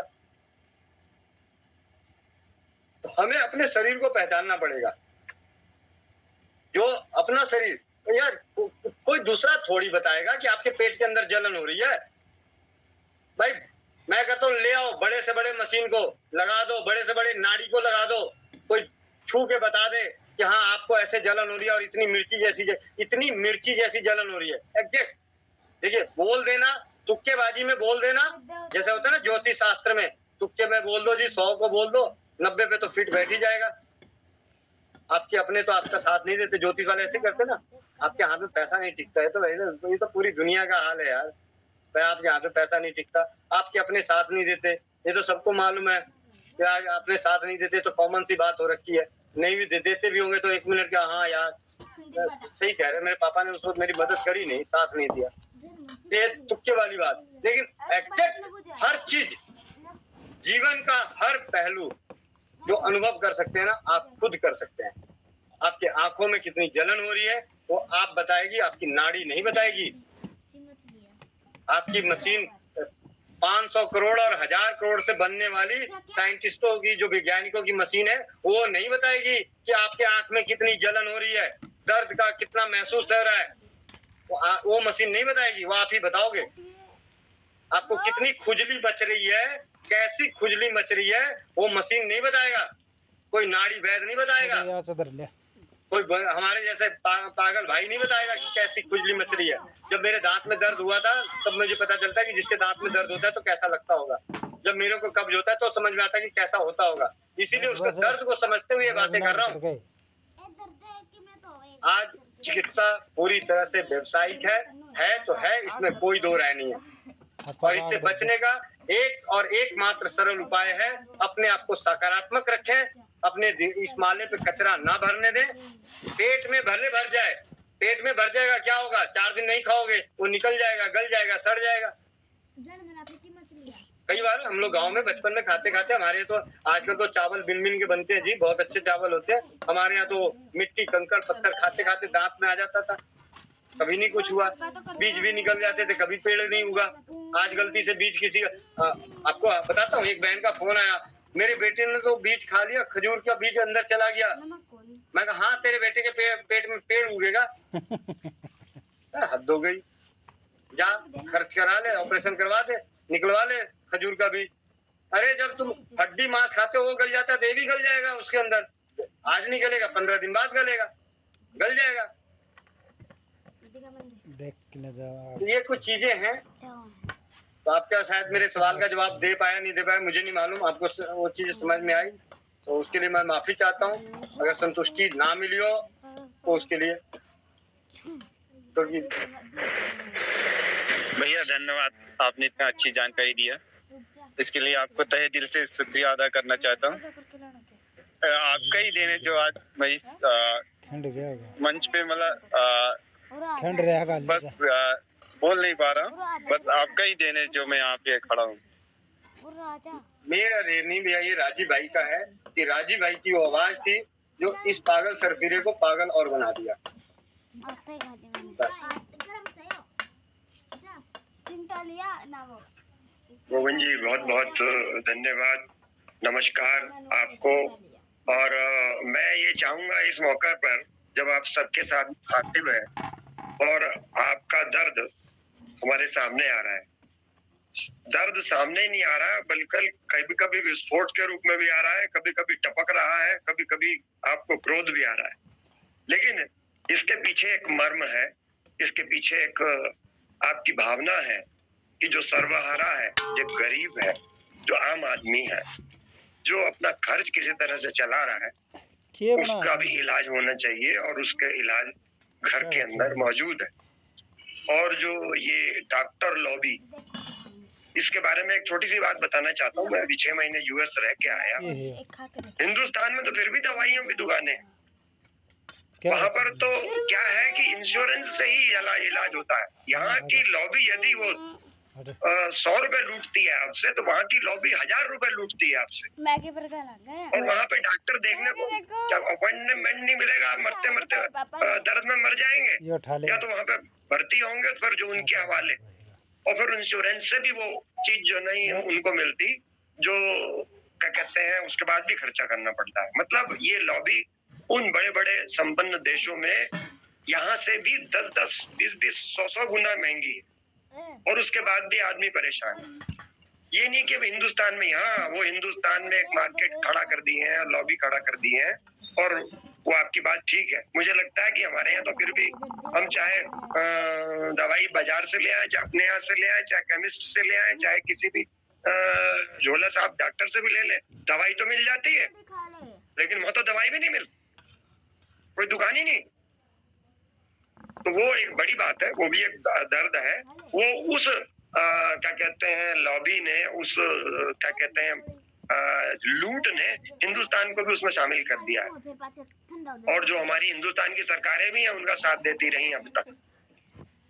मैं तो ये कहूंगा कि हिंदुस्तान की सरकारों ने भी हमारे आयुर्वेद और घर के जो वैद्यों को जो है न प्रमाणित किया, न उस तरह की शिक्षा लेने दी, और वो उस लॉबी का साथ देते रहे।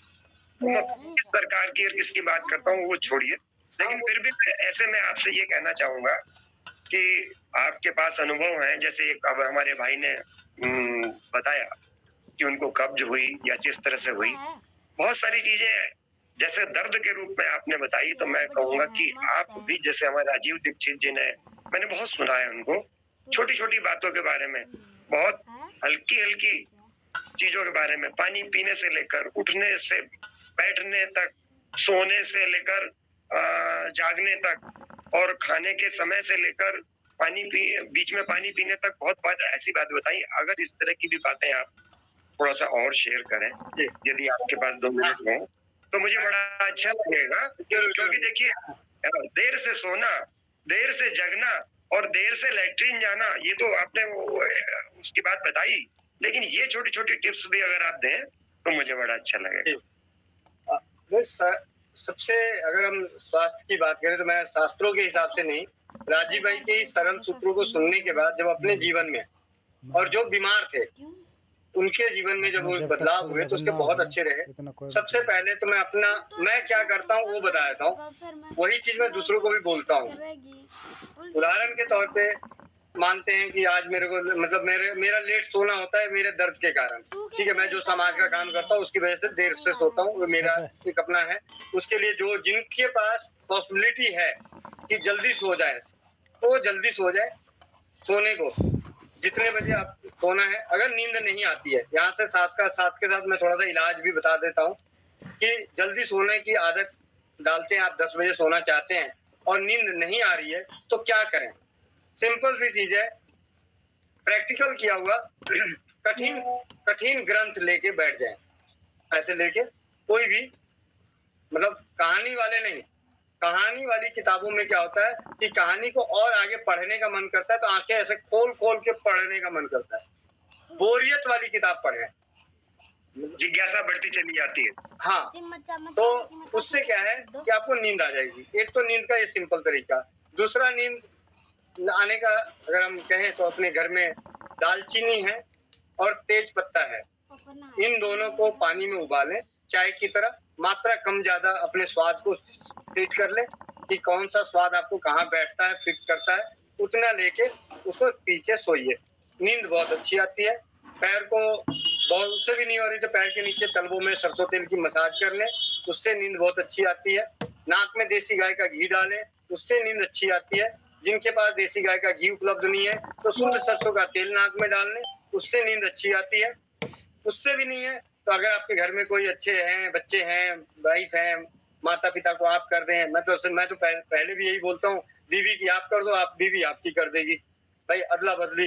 तो सर की झपिया करा दें सरसों तेल की, बादाम तेल की। बादाम तेल तो मैं महंगा बोल दिया और नहीं, सरसों तेल से, और सरसों तेल में थोड़ा सा पानी मिला के, जैसे 1 चम्मच सरसों का तेल है तो आधा चम्मच के आसपास पानी मिला लीजिए और उसके बाद सर की अच्छी से झपिया कराइए, नींद बड़ी अच्छी आती है। ये हो गया नींद।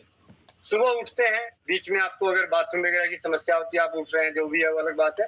सुबह जब मैं उठता हूँ, मेरे पास ये जो चीजें बताई है ये मैं नहीं करवाता। हाँ, मेरे नसीब में सिर्फ ये है, मेरी छोटी बेटी मेरे को कुटाई जरूर करती है मेरी, मतलब उसका मालिश, वो मालिश बोलती है लेकिन वो मेरे को कुटाई होती है, तो वो कुटाई हो जाती है मेरी। ये मेरा अपना, हर किसी को अपना शरीर में, क्योंकि हमने बाप दादाओं को भी देखा था कि हम लोग जब स्कूल में घर में रहते थे तो मम्मी या पापा या चाचा कोई भी होते थे, दादाजी के जरा पैर दबा दे, या मम्मी पापा को देखता था दादा दादी के पैर दबाते हुए तो हम भी जाके वहीं बैठ के थोड़ा सा दबाते थे, तो देखते थे दबाते दबाते वो सो गए। तो ये चीजें देखी है, तो हमें ये अपने, क्योंकि आपसी जो कहते हैं ना कि जो टच जो है, स्पर्श का जो प्यार मिलता है, स्पर्श से जो आशीर्वाद मिलता है, वो भी हमें लेना चाहिए जितना संभव हो, क्योंकि हर किसी भाई बंधु को तो सौभाग्य भी नहीं होता, लेकिन जिसके साथ हैं कम से कम उसके साथ भी स्पर्श के माध्यम से आशीर्वाद और प्यार का अनुभूति जरूर लें। चाहे वो वाइफ को आप सर की मालिश कर दें, वाइफ आपसे आपकी कर दे, वाइफ की आप मालिश कर दें, वो आपकी कर दे, मतलब जो भी है इस तरीके से धर्मपत्नी का। सुबह उठते ही ऊषा पान पीने की आदत डालते हैं तो बहुत अच्छी बात है, बहुत अच्छी बात है। मैंने तो डाल ली है राजीव भाई को सुनने के बाद। जब मेरे को पानी उबाल के पीने की सुविधा नहीं होती या उबाल के पीने की इच्छा नहीं होती, मैं आपको अपना बता रहा हूँ, उबाल के पीने की इच्छा नहीं होती या सुविधा नहीं होती तो तांबे के रखे हुए पात्र का पानी पीता हूँ, ठीक है। कई बार वो भी नहीं रहता तो फिर सुबह उठ के ऐसे ही नॉर्मल पानी लेके पी लेता हूँ, ऐसी कोई दिक्कत नहीं। 30 दिन में 10 दिन ऐसे भी चलता है, 10 दिन वैसे भी चलता है, लेकिन इस तरीके से सुबह उठ के पानी पीने के बाद शौच क्रिया को जाता हूँ। अगर शौच क्रिया में प्रेशर बना तो शौच पे बैठूंगा, नहीं बना तो मंजन लेके मंजन करता हूँ, साफ सी बात है। स्नान करना है स्नान कर लेता हूँ, कई बार तो मंजन भी नहीं करता। शास्त्रों में अष्टांग हृदय पढ़ा था, वहां पे बोला गया था 11 बार जो कुल्ला कर ले अच्छे से वो दंत धावन के तुल्य हो जाता है, तो कई बार कुल्ला करता हूँ उंगली से ही ऐसे बिना मंजन के लगाए भी। जब मैं बाहर जाता हूँ, ट्रेन में जाते हैं, हम ट्रेन में रहते हैं तो कई बार मेरे साथ कई भाई बंधु भी गए हैं, तो ऐसे ही होता है। तो ये चीजें करने के बाद घर में जो मिलता है, जो भी मिला, रूखा सूखा भोजन जो भी है, जिस समय मिला, देखिए समय एक निर्धारित होता है कि सुबह इतने बजे हो जाता है, लेकिन कई बार स्थिति परिस्थितियां, पारिवारिक स्थितियों के साथ, माहौल के साथ, सामाजिक व्यवहारिक माहौल के साथ कुछ उथल पुथल भी मच जाती है, तो उसके साथ जब मिले, जो मिले, जैसा मिले, दम अंतर आत्मा से उसको ग्रहण कीजिए और उतना ग्रहण कीजिए जिससे कि आपको यहाँ तक ना भरें। ये ध्यान रखें कि आप उतना ग्रहण करें कि 1.5 घंटे बाद, 1 घंटे बाद, आधे घंटे बाद आपको प्यास जगे। ये है असली खुराक की मात्रा, जो मैंने अपने व्यक्तिगत तौर पे राजीव भाई को सुनने के बाद जब पानी पीना बंद किया खाना खाने के बाद, तो मैंने ये देखा कि जिस दिन मैं भोजन ज्यादा कर लेता था उसी वक्त पानी मांगता था। जब भोजन एक सीमित में होता था तो भोजन पचने के बाद पानी मांगता था शरीर। तो इस तरीके से जब जो जैसा जितना मिल रहा है हर किसी को, मैं किसी को बोलूं नहीं जी आपको तो छुआड़े सुबह खाने चाहिए, 4 फ्रूट खाने चाहिए, वजन के 10वें हिस्से के बराबर ये खाना चाहिए, आपको दूध पीना चाहिए, लस्सी पीनी चाहिए, घी खानी चाहिए। अबे घी खाने के लिए बोल दूंगा, घी खरीद के देगा मेरा बाप उसको, जब उसकी औकात ही नहीं है तो? जब उसकी, माफ करें ऐसी बात बोल रहा हूँ, जब उसके पास गरीब भाई जो है, जो 1000 रुपए 500 600 रुपए किलो भी घी नहीं खरीद सकता, तो उसको मैं घी के प्रति क्यों वो करूं? हाँ, ये बात बोल रहा हूँ कि जो खाने पीने में जो चीजें जितना हो सकता है, पहले भी बोला, जो मिल रहा है ना, मैंने तो ये देखा है कि प्याज रोटी खा के मेरे गांव में मेरे जो गांव में खेत में जो हल जोतने वाला थे वो 10 बीघा हल जोत देते थे। सुबह 5 बजे किसी दिन लग गया तो शाम के दोपहर में 1-2 घंटे के लिए आराम करते थे और शाम तक वो 10 बीघे की जुताई हो जाती थी हल से। और खाता क्या था? प्याज रोटी। कहाँ गया घी? कहाँ गए देसी गाय के दूध? कहाँ गए भैंस के दूध की ताकत? असली ताकत तो वहां पे है। किस श्रद्धा भाव से आप खा के पचा रहे हो, आपका भाव क्या है? क्योंकि इसी ब्रह्मांड ये चीजें हैं। उसके बाद भोजन 2 बार करें या 3 बार करें, ये अपने अपने शारीरिक क्षमता और उसकी पाचन क्षमता के हिसाब से। अब कोई आज हम जो हैं, हमने शुरू से 3 बार खाया है, बचपन से 3 बार खाया है, स्कूल टाइम से बचपन से 3 बार खाया, सुबह खाया, दोपहर खाया और शाम खाया। हमें रात को खाने को नहीं मिलता था पहले भी। जो आज हम रात में खा रहे हैं वो हमारी गलती है। वो क्यों गलती है? तो उसको भी दूर करने के लिए अभी हमारे पास बनारस की एक दीदी आई थी, आपस में बात हो रही थी। मैंने कहा दीदी सिंपल सी चीज है, मैं तो साफ सी बात जानता हूँ, अगर आपको लगता है कि आपने गलत खाया है, मैं अपने बच्चों को बोला एक उदाहरण के तौर पे कि अगर आप बाहर खाते हैं तो आप मुझे घर में आके बताएं कि मैंने आज बाहर ये खाया है, ताकि हम उसके हिसाब से आपको डिसाइड कर दें कि भाई बाहर खा के आते हो। हम जब बाहर शादी ब्याह में खा के आते हैं, मेरे साथ कई ऐसे भाई बंधु हैं जो मेरे साथ जानते हैं, हम लोग उदयपुर गए थे, बहुत खाया, मैंने अजवाइन का पानी बेशरम होके मांग लिया, अजवाइन का पानी दे दो जी, ये जो खाया है उसको पचाऊंगा। तो ये चीजें हैं। आंखों को बचाना, सुबह उठते ही आंखों को बचाने के लिए सुबह की लार लगानी चाहिए, दांतों के लिए मंजन करना चाहिए, शरीर पे चमक बनी रहे, त्वचा पे बनी रहे तो साबुन को हटा दीजिए। सिर्फ नहाने के बाद, नहाने के बीच में वो एक तौलिया आता है इस तरीके का, ये सूती टाइप का होता है, इससे रगड़ मार दीजिए और उसके बाद फिर एक पानी से नहा लीजिए। भाई कभी भी स्किन का रोग भी नहीं होने वाला। कुछ तेल लगाइए, कानों में तेल डालिए, कान सिंपल बातों में बताऊं, बचपन में दादी नानी ने, माँ बाप ने जो कान में तेल डाला था ना, तभी का तेल डाला है। उसके बाद तो कान दर्द हुआ तो डॉक्टर की दवाई खा लिया। अब राजीव भाई को सुन के या स्वदेशी चिकित्सा जो प्रचारक हम लोग जैसे भाई बंधु हैं या जो काम हो रहा है उसकी वजह से अपने कान में सरसों का तेल डाल रहे हैं। नहीं दीदी, तो सरसों का तेल डालना चाहिए कान में। अभी नियमित रूप से भी हम अभी से भी, आज से भी अपनी आंखों में लार लगाएं, सुबह आंखों में लार लगाएं, कान में सरसों का तेल डालें, नाक में सरसों का तेल डालें, नाभि पे सरसों का तेल लगाएं, पैर के तलवों में सरसों का तेल लगाएं, सर में सरसों का तेल लगाएं। मजाल है जो कोई रोग हो जाए, कोई रोग नहीं होगा, जो मर्जी। नहीं तो फिर बाद में क्या है, चलो जी दवाइयां खाए। ये हो गई अपने ज्ञानेंद्रियों को बचाने का सबसे सरल उपाय। उसके बाद अपने शरीर में मालिश करनी चाहिए। पूरी दुनिया गवाह है इस बात को कि लाठियां जो होती है, लकड़ी ही तो है, लाठी जब बनती है तो लकड़ी से बनती है, लेकिन उसको मजबूत करने के लिए क्या दिया जाता है? तेल। तेल पिलाया जाता है। जब लकड़ी को मजबूत करने के लिए तेल दिया जा सकता है तो शरीर को मजबूत करने के लिए तेल। मेरी मम्मी के दादाजी श्री श्री स्वर्गीय घमंडी खलीफा, अपने बिहार के अच्छे बड़े खलीफा थे।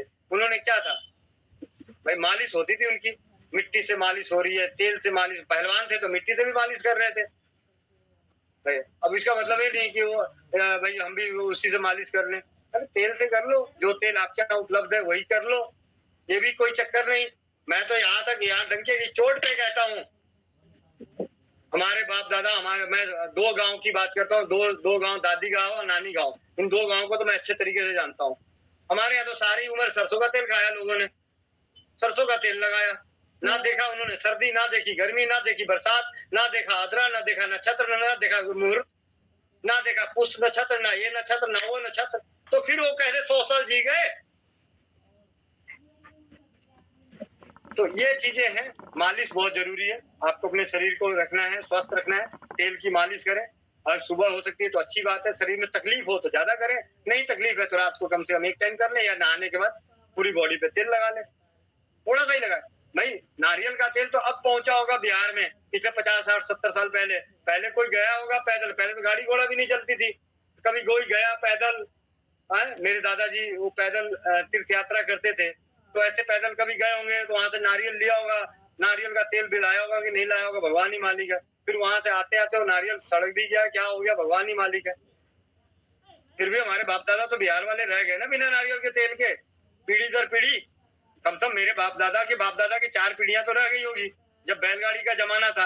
आज तो चलो जी कोरियर सर्विस से और स्पीड पोस्ट से जल्दी पहुंच जाती है, नारियल तेल भी पहुंच जा रहा है, नारियल भी पहुंच रहा है। तो जिस जमाने में हमारे बाप दादाओं को नारियल नहीं पहुंच रहा था, तब तो मर गए ना सारे, वो तो 100 साल जिए नहीं। तो अपनी ये ऊपर के माला जो है ना, इस माले को खाली कर। राजीव भाई ने साफ सी बात बोली थी, आप जहाँ पैदा हुए हैं उसके 20 कोस यानी 60 किलोमीटर, मतलब 50 किलोमीटर की रेडियस में जो चीज पैदा होती है वही आपके लिए फायदेमंद है, बाकी सब आपके लिए, चाहे वो जड़ी बूटी हो चाहे कुछ भी हो, वो सब आपके लिए बेकार है। हिमालय की तराई में पैदा होने वाली जड़ी बूटी बिहार में जाकर अगर देगा तो उसको असर नहीं करेगा। ये तो मैंने भी देख लिया, कईयों को देख लिया, मेरा व्यक्तिगत अनुभव है, डंके की चोट पे कह रहा हूँ। हाँ, लेकिन क्या हिमालयन साल्ट है जी, वो खाओगे बड़े मजबूत हो जाओगे। हाँ भाई, बेच ले भाई, 100 रुपए लगा ले, 50 रुपए में 20 रुपए में चीज मिलने वाली थी, तुम्हारे चक्कर में, तुम्हारे सोशल मीडिया के चक्कर में, बोल देने के चक्कर में 100 रुपए निकल जाएंगे जेब से। कई मोरिंगा पाउडर, सहजन कहते हैं, सहजन, ऑर्गेनिक सहजन, यहाँ पे बात हो रही है, दर्द वाली बात बता रहा हूँ, ऑर्गेनिक सहजन आता है, ऑर्गेनिक मोरिंगा पाउडर, पता नहीं कौन से खेत, वो पेड़ जो रोड पे लगा पड़ा है उसमें पता नहीं कौन सा वो डालने जा रहा है खाद भाई, है पता नहीं, मेरे को तो ये नहीं समझ में आया। ऑर्गेनिक अर्जुन छाल, भाई कमाल है, ऑर्गेनिक हल्दी, समझ में नहीं आता, बहुत सारी बातें ये। अब आ जाते हैं खाने पीने का भी यही सिंपल है, जिसको जितना मन रुचि है, जो आपके घर में है, दूसरे की थाली को ताकना नहीं चाहिए, बस साफ सी बात है। मेरे बाप दादाओं ने भी यही सिखाया था कि दूसरे की थाली को नहीं ताको, अपनी थाली में पड़ा है उसको श्रद्धा से। मैं तो आपको ईमानदारी से बताऊं, मैं कई ऐसे धार्मिक स्थानों पे गया हूं जहां लोग ऐसे हाथ जोड़ के बहुत मंत्र पढ़ के भोजन करते हैं और बीमार रहते हैं, बड़ा मजा आता है। उस वक्त मेरे को लगता है कि तुम लोगों ने सीखा क्या? मंत्रों का उच्चारण करने के बाद भोजन करते हो और बीमार रहते हो, यानी अपनी तुम्हारा ये माला खाली है। ये है हमारे देश का, तो अपने माले को खाली होने से बचाएं। पचे तो पत्थर खाओ, नहीं पचता है तो अमृत को भी त्याग दो। भाई शंकर भगवान को जहर पचाने की शक्ति थी, तब उन्होंने पी लिया। ये चीजें हैं। अब इन बीच में बात हो रही थी, मैं क्या बताऊं, बस माफ कीजिएगा। ये सोने का भी बता दिया था, जिसको जब जितने बजे सोना है। भोजन का भी बता दिया, जो आपके घर की है वही खाइए, दूसरे की थाली में मत ताकिए। ऑर्गेनिक, इनऑर्गेनिक, शुद्ध अशुद्ध के चक्रों में ना पड़े। अगर आपकी औकात और आपकी पहुंच नहीं है, लोमड़ी से सीखिए।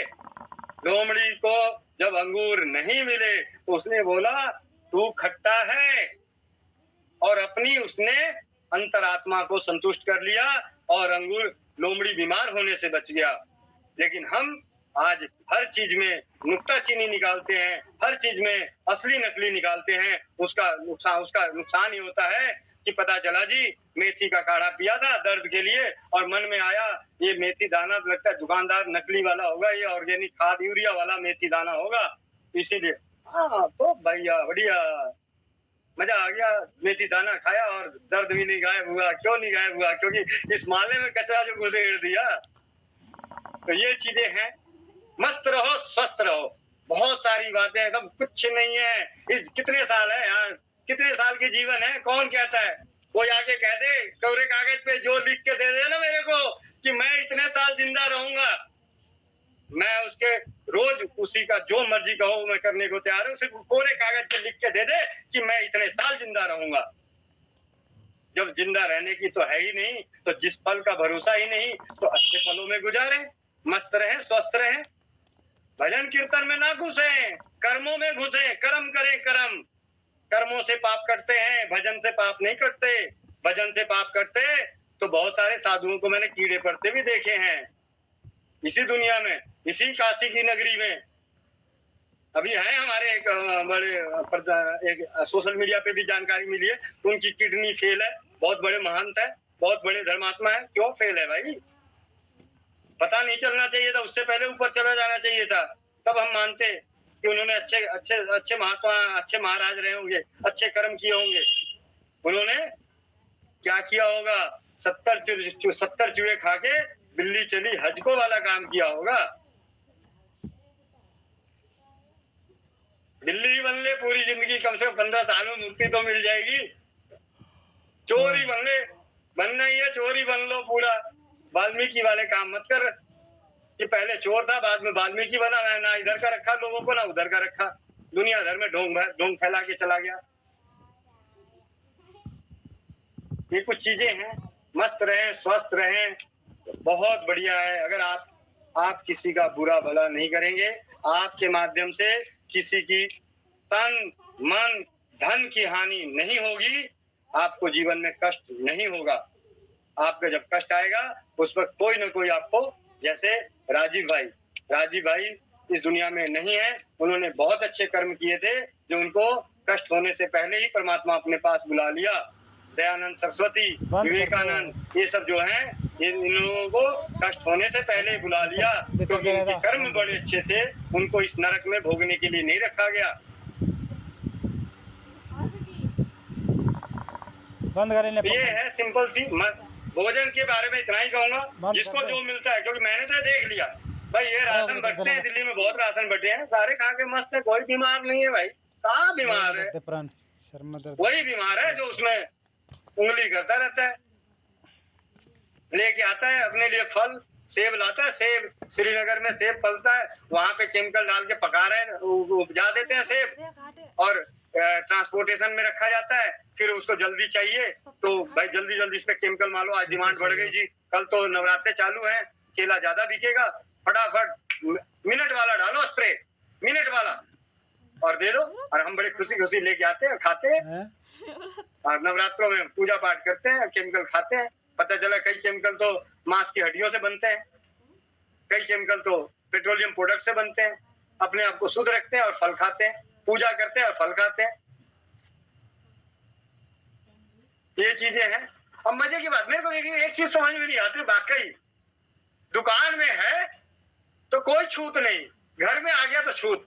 अरे भाई कमाल की बात है, ये कैसा विधान है भाई? ये तो मेरे को समझ में नहीं आता कि ऐसा क्या रिएक्शन होता है कि दुकान में पड़ा हुआ है, वो डोम है, चमार है, मुसलमान है, क्यों है, क्या बिक रहा है, किसके हाथ से आया है, मतलब लोग कैसे नफरत करते हैं, कितनी कैसी बातें, मुसलमानों से नफरत करते हैं।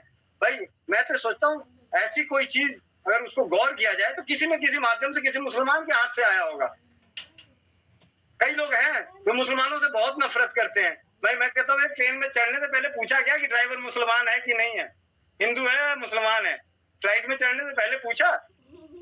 अरे इंसान बनो, इंसान। इस दुनिया में बांटने वाले बहुत हैं, और ये तो धर्म वाले तो और ही ज्यादा है। मजा मतलब बड़ा, हमारे तो बाकी धर्मों में तो फिर भी ठीक है, एक ही बाप है। इधर हमारे हिंदू धर्म में तो बापों की भी कमी नहीं है, कितने बाप निकलेंगे, इतने सारे ब्राह्मण, मतलब इतने सारा गंद फैला रखा है, पता ही नहीं, समझ में नहीं आता। शिव जी की मानूं, शिव जी की पूजा करूं, आज शिव जी की महिमा मिल गई, कल विष्णु जी की महिमा मिल गई, परसों कृष्ण जी की, मंत्री पढ़ते पढ़ते सर में दर्द हो जाएगा, कर्म तो होंगे नहीं।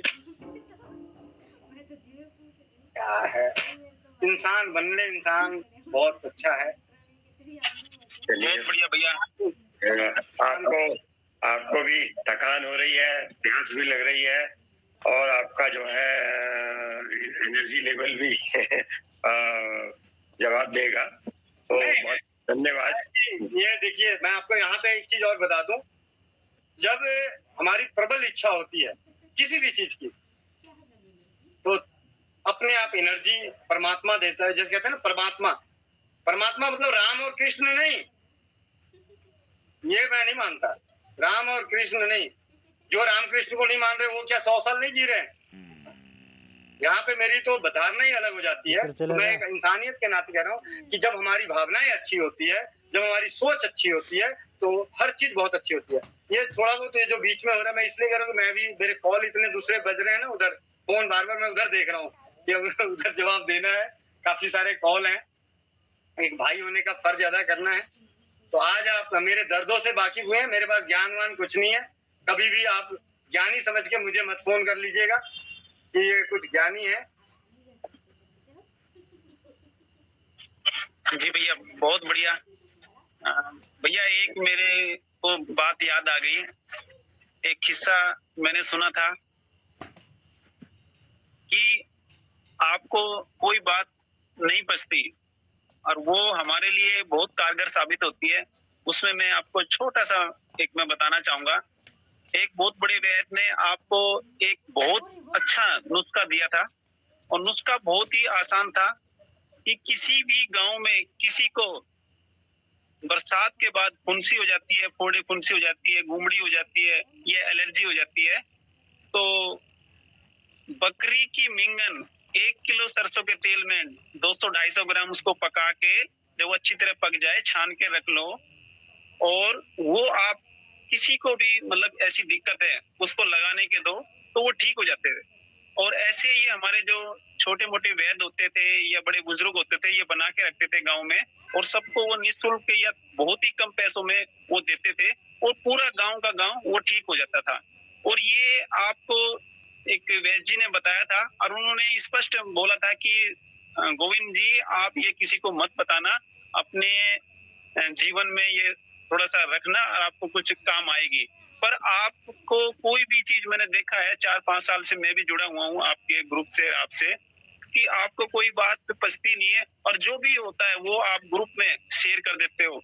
और एक छोटा सा और बताना चाहूंगा कि एक जो मैजिक ऑयल का काफी लोग कमेंट करते थे कि जी इसका योग बताइए, इसमें क्या क्या डला हुआ है, उसके बाद आपने वो सारा चिट्ठा खोल के रख दिया कि जी भाई ये चीज है, मेरे पास कुछ नहीं है, जो भी है सभी आप ही बता रहे हो और वही मैं आपको बता रहा हूँ।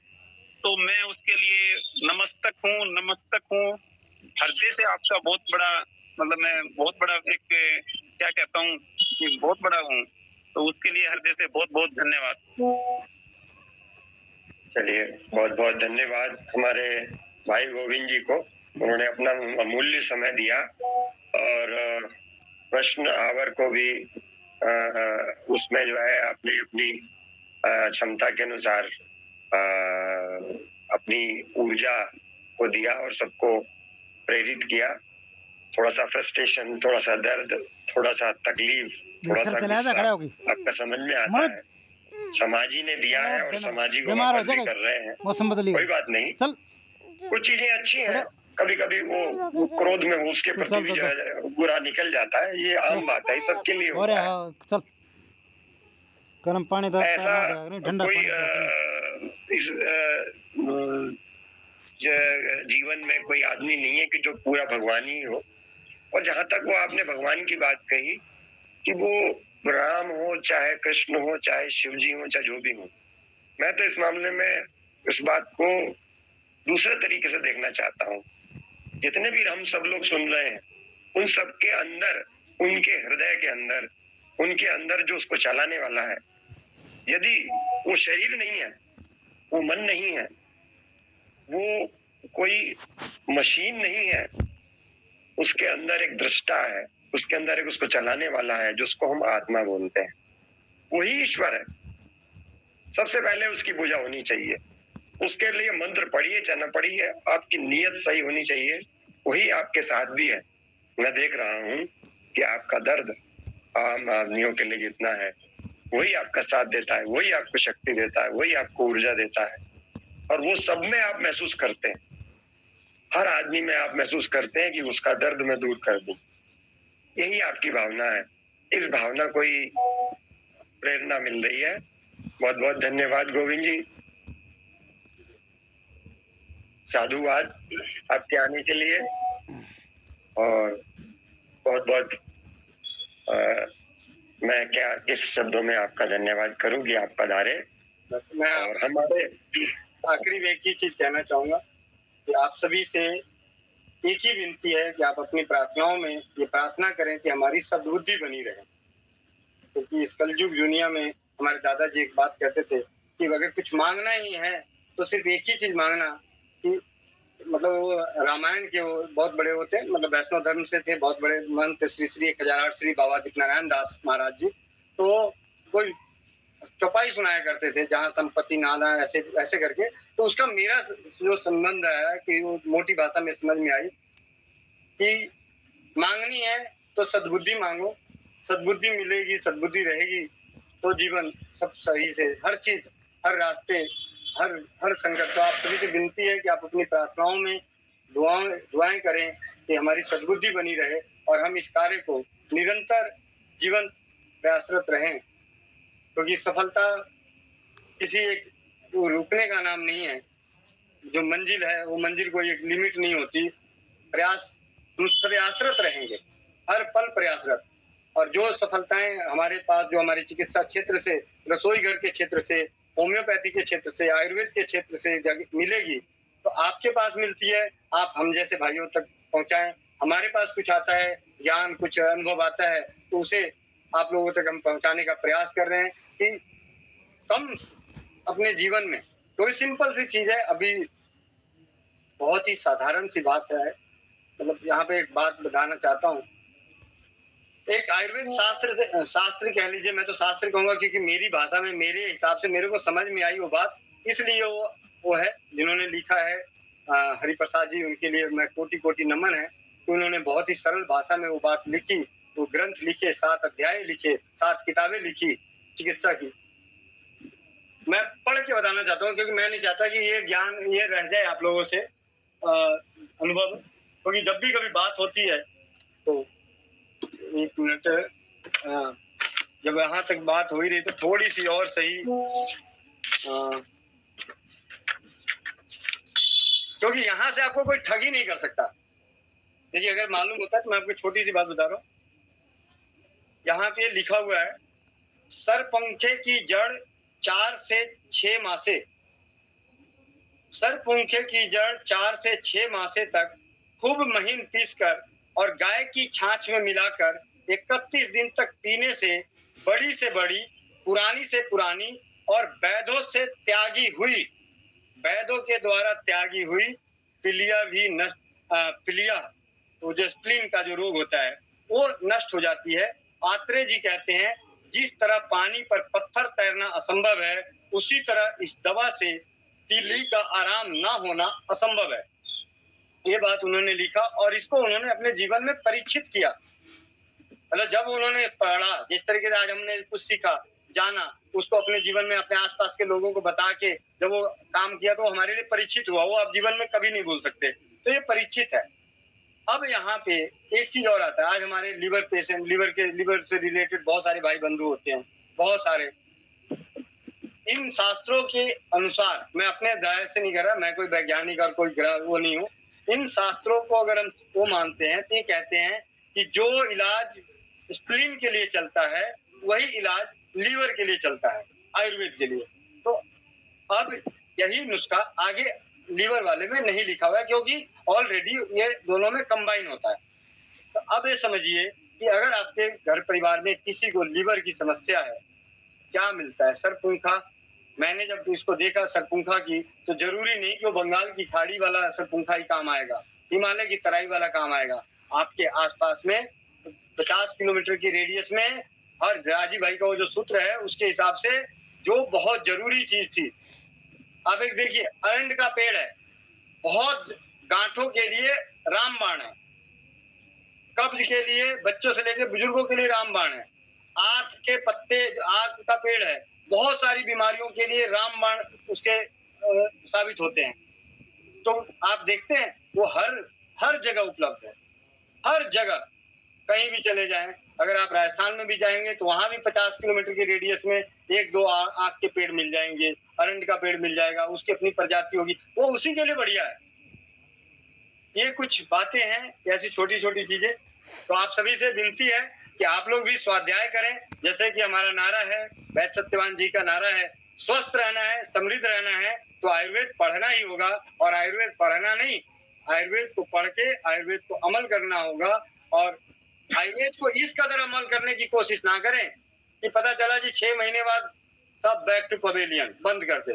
अरे जितना हो सकता है उतना करो, लेकिन करो तो सही। जैसे ही मिलने लगेगा ना, आनंद आने लगेगा, तो फिर और करने का मन करेगा। ये है। तो इसी के साथ आप सभी से विदा चाहता हूँ। वंदे मातरम, जय हिंद, जय भारत, जय राज्यवाद। नमस्कार, बहुत बहुत धन्यवाद सभी लोगों को, बहुत बहुत धन्यवाद। आपने बड़ी तन्मयता से और सब्र से, थोड़ा सा लेट भी हुआ, व्यवधान भी हुए, सुना। सभी को बहुत बहुत धन्यवाद और वंदे मातरम। नमस्ते।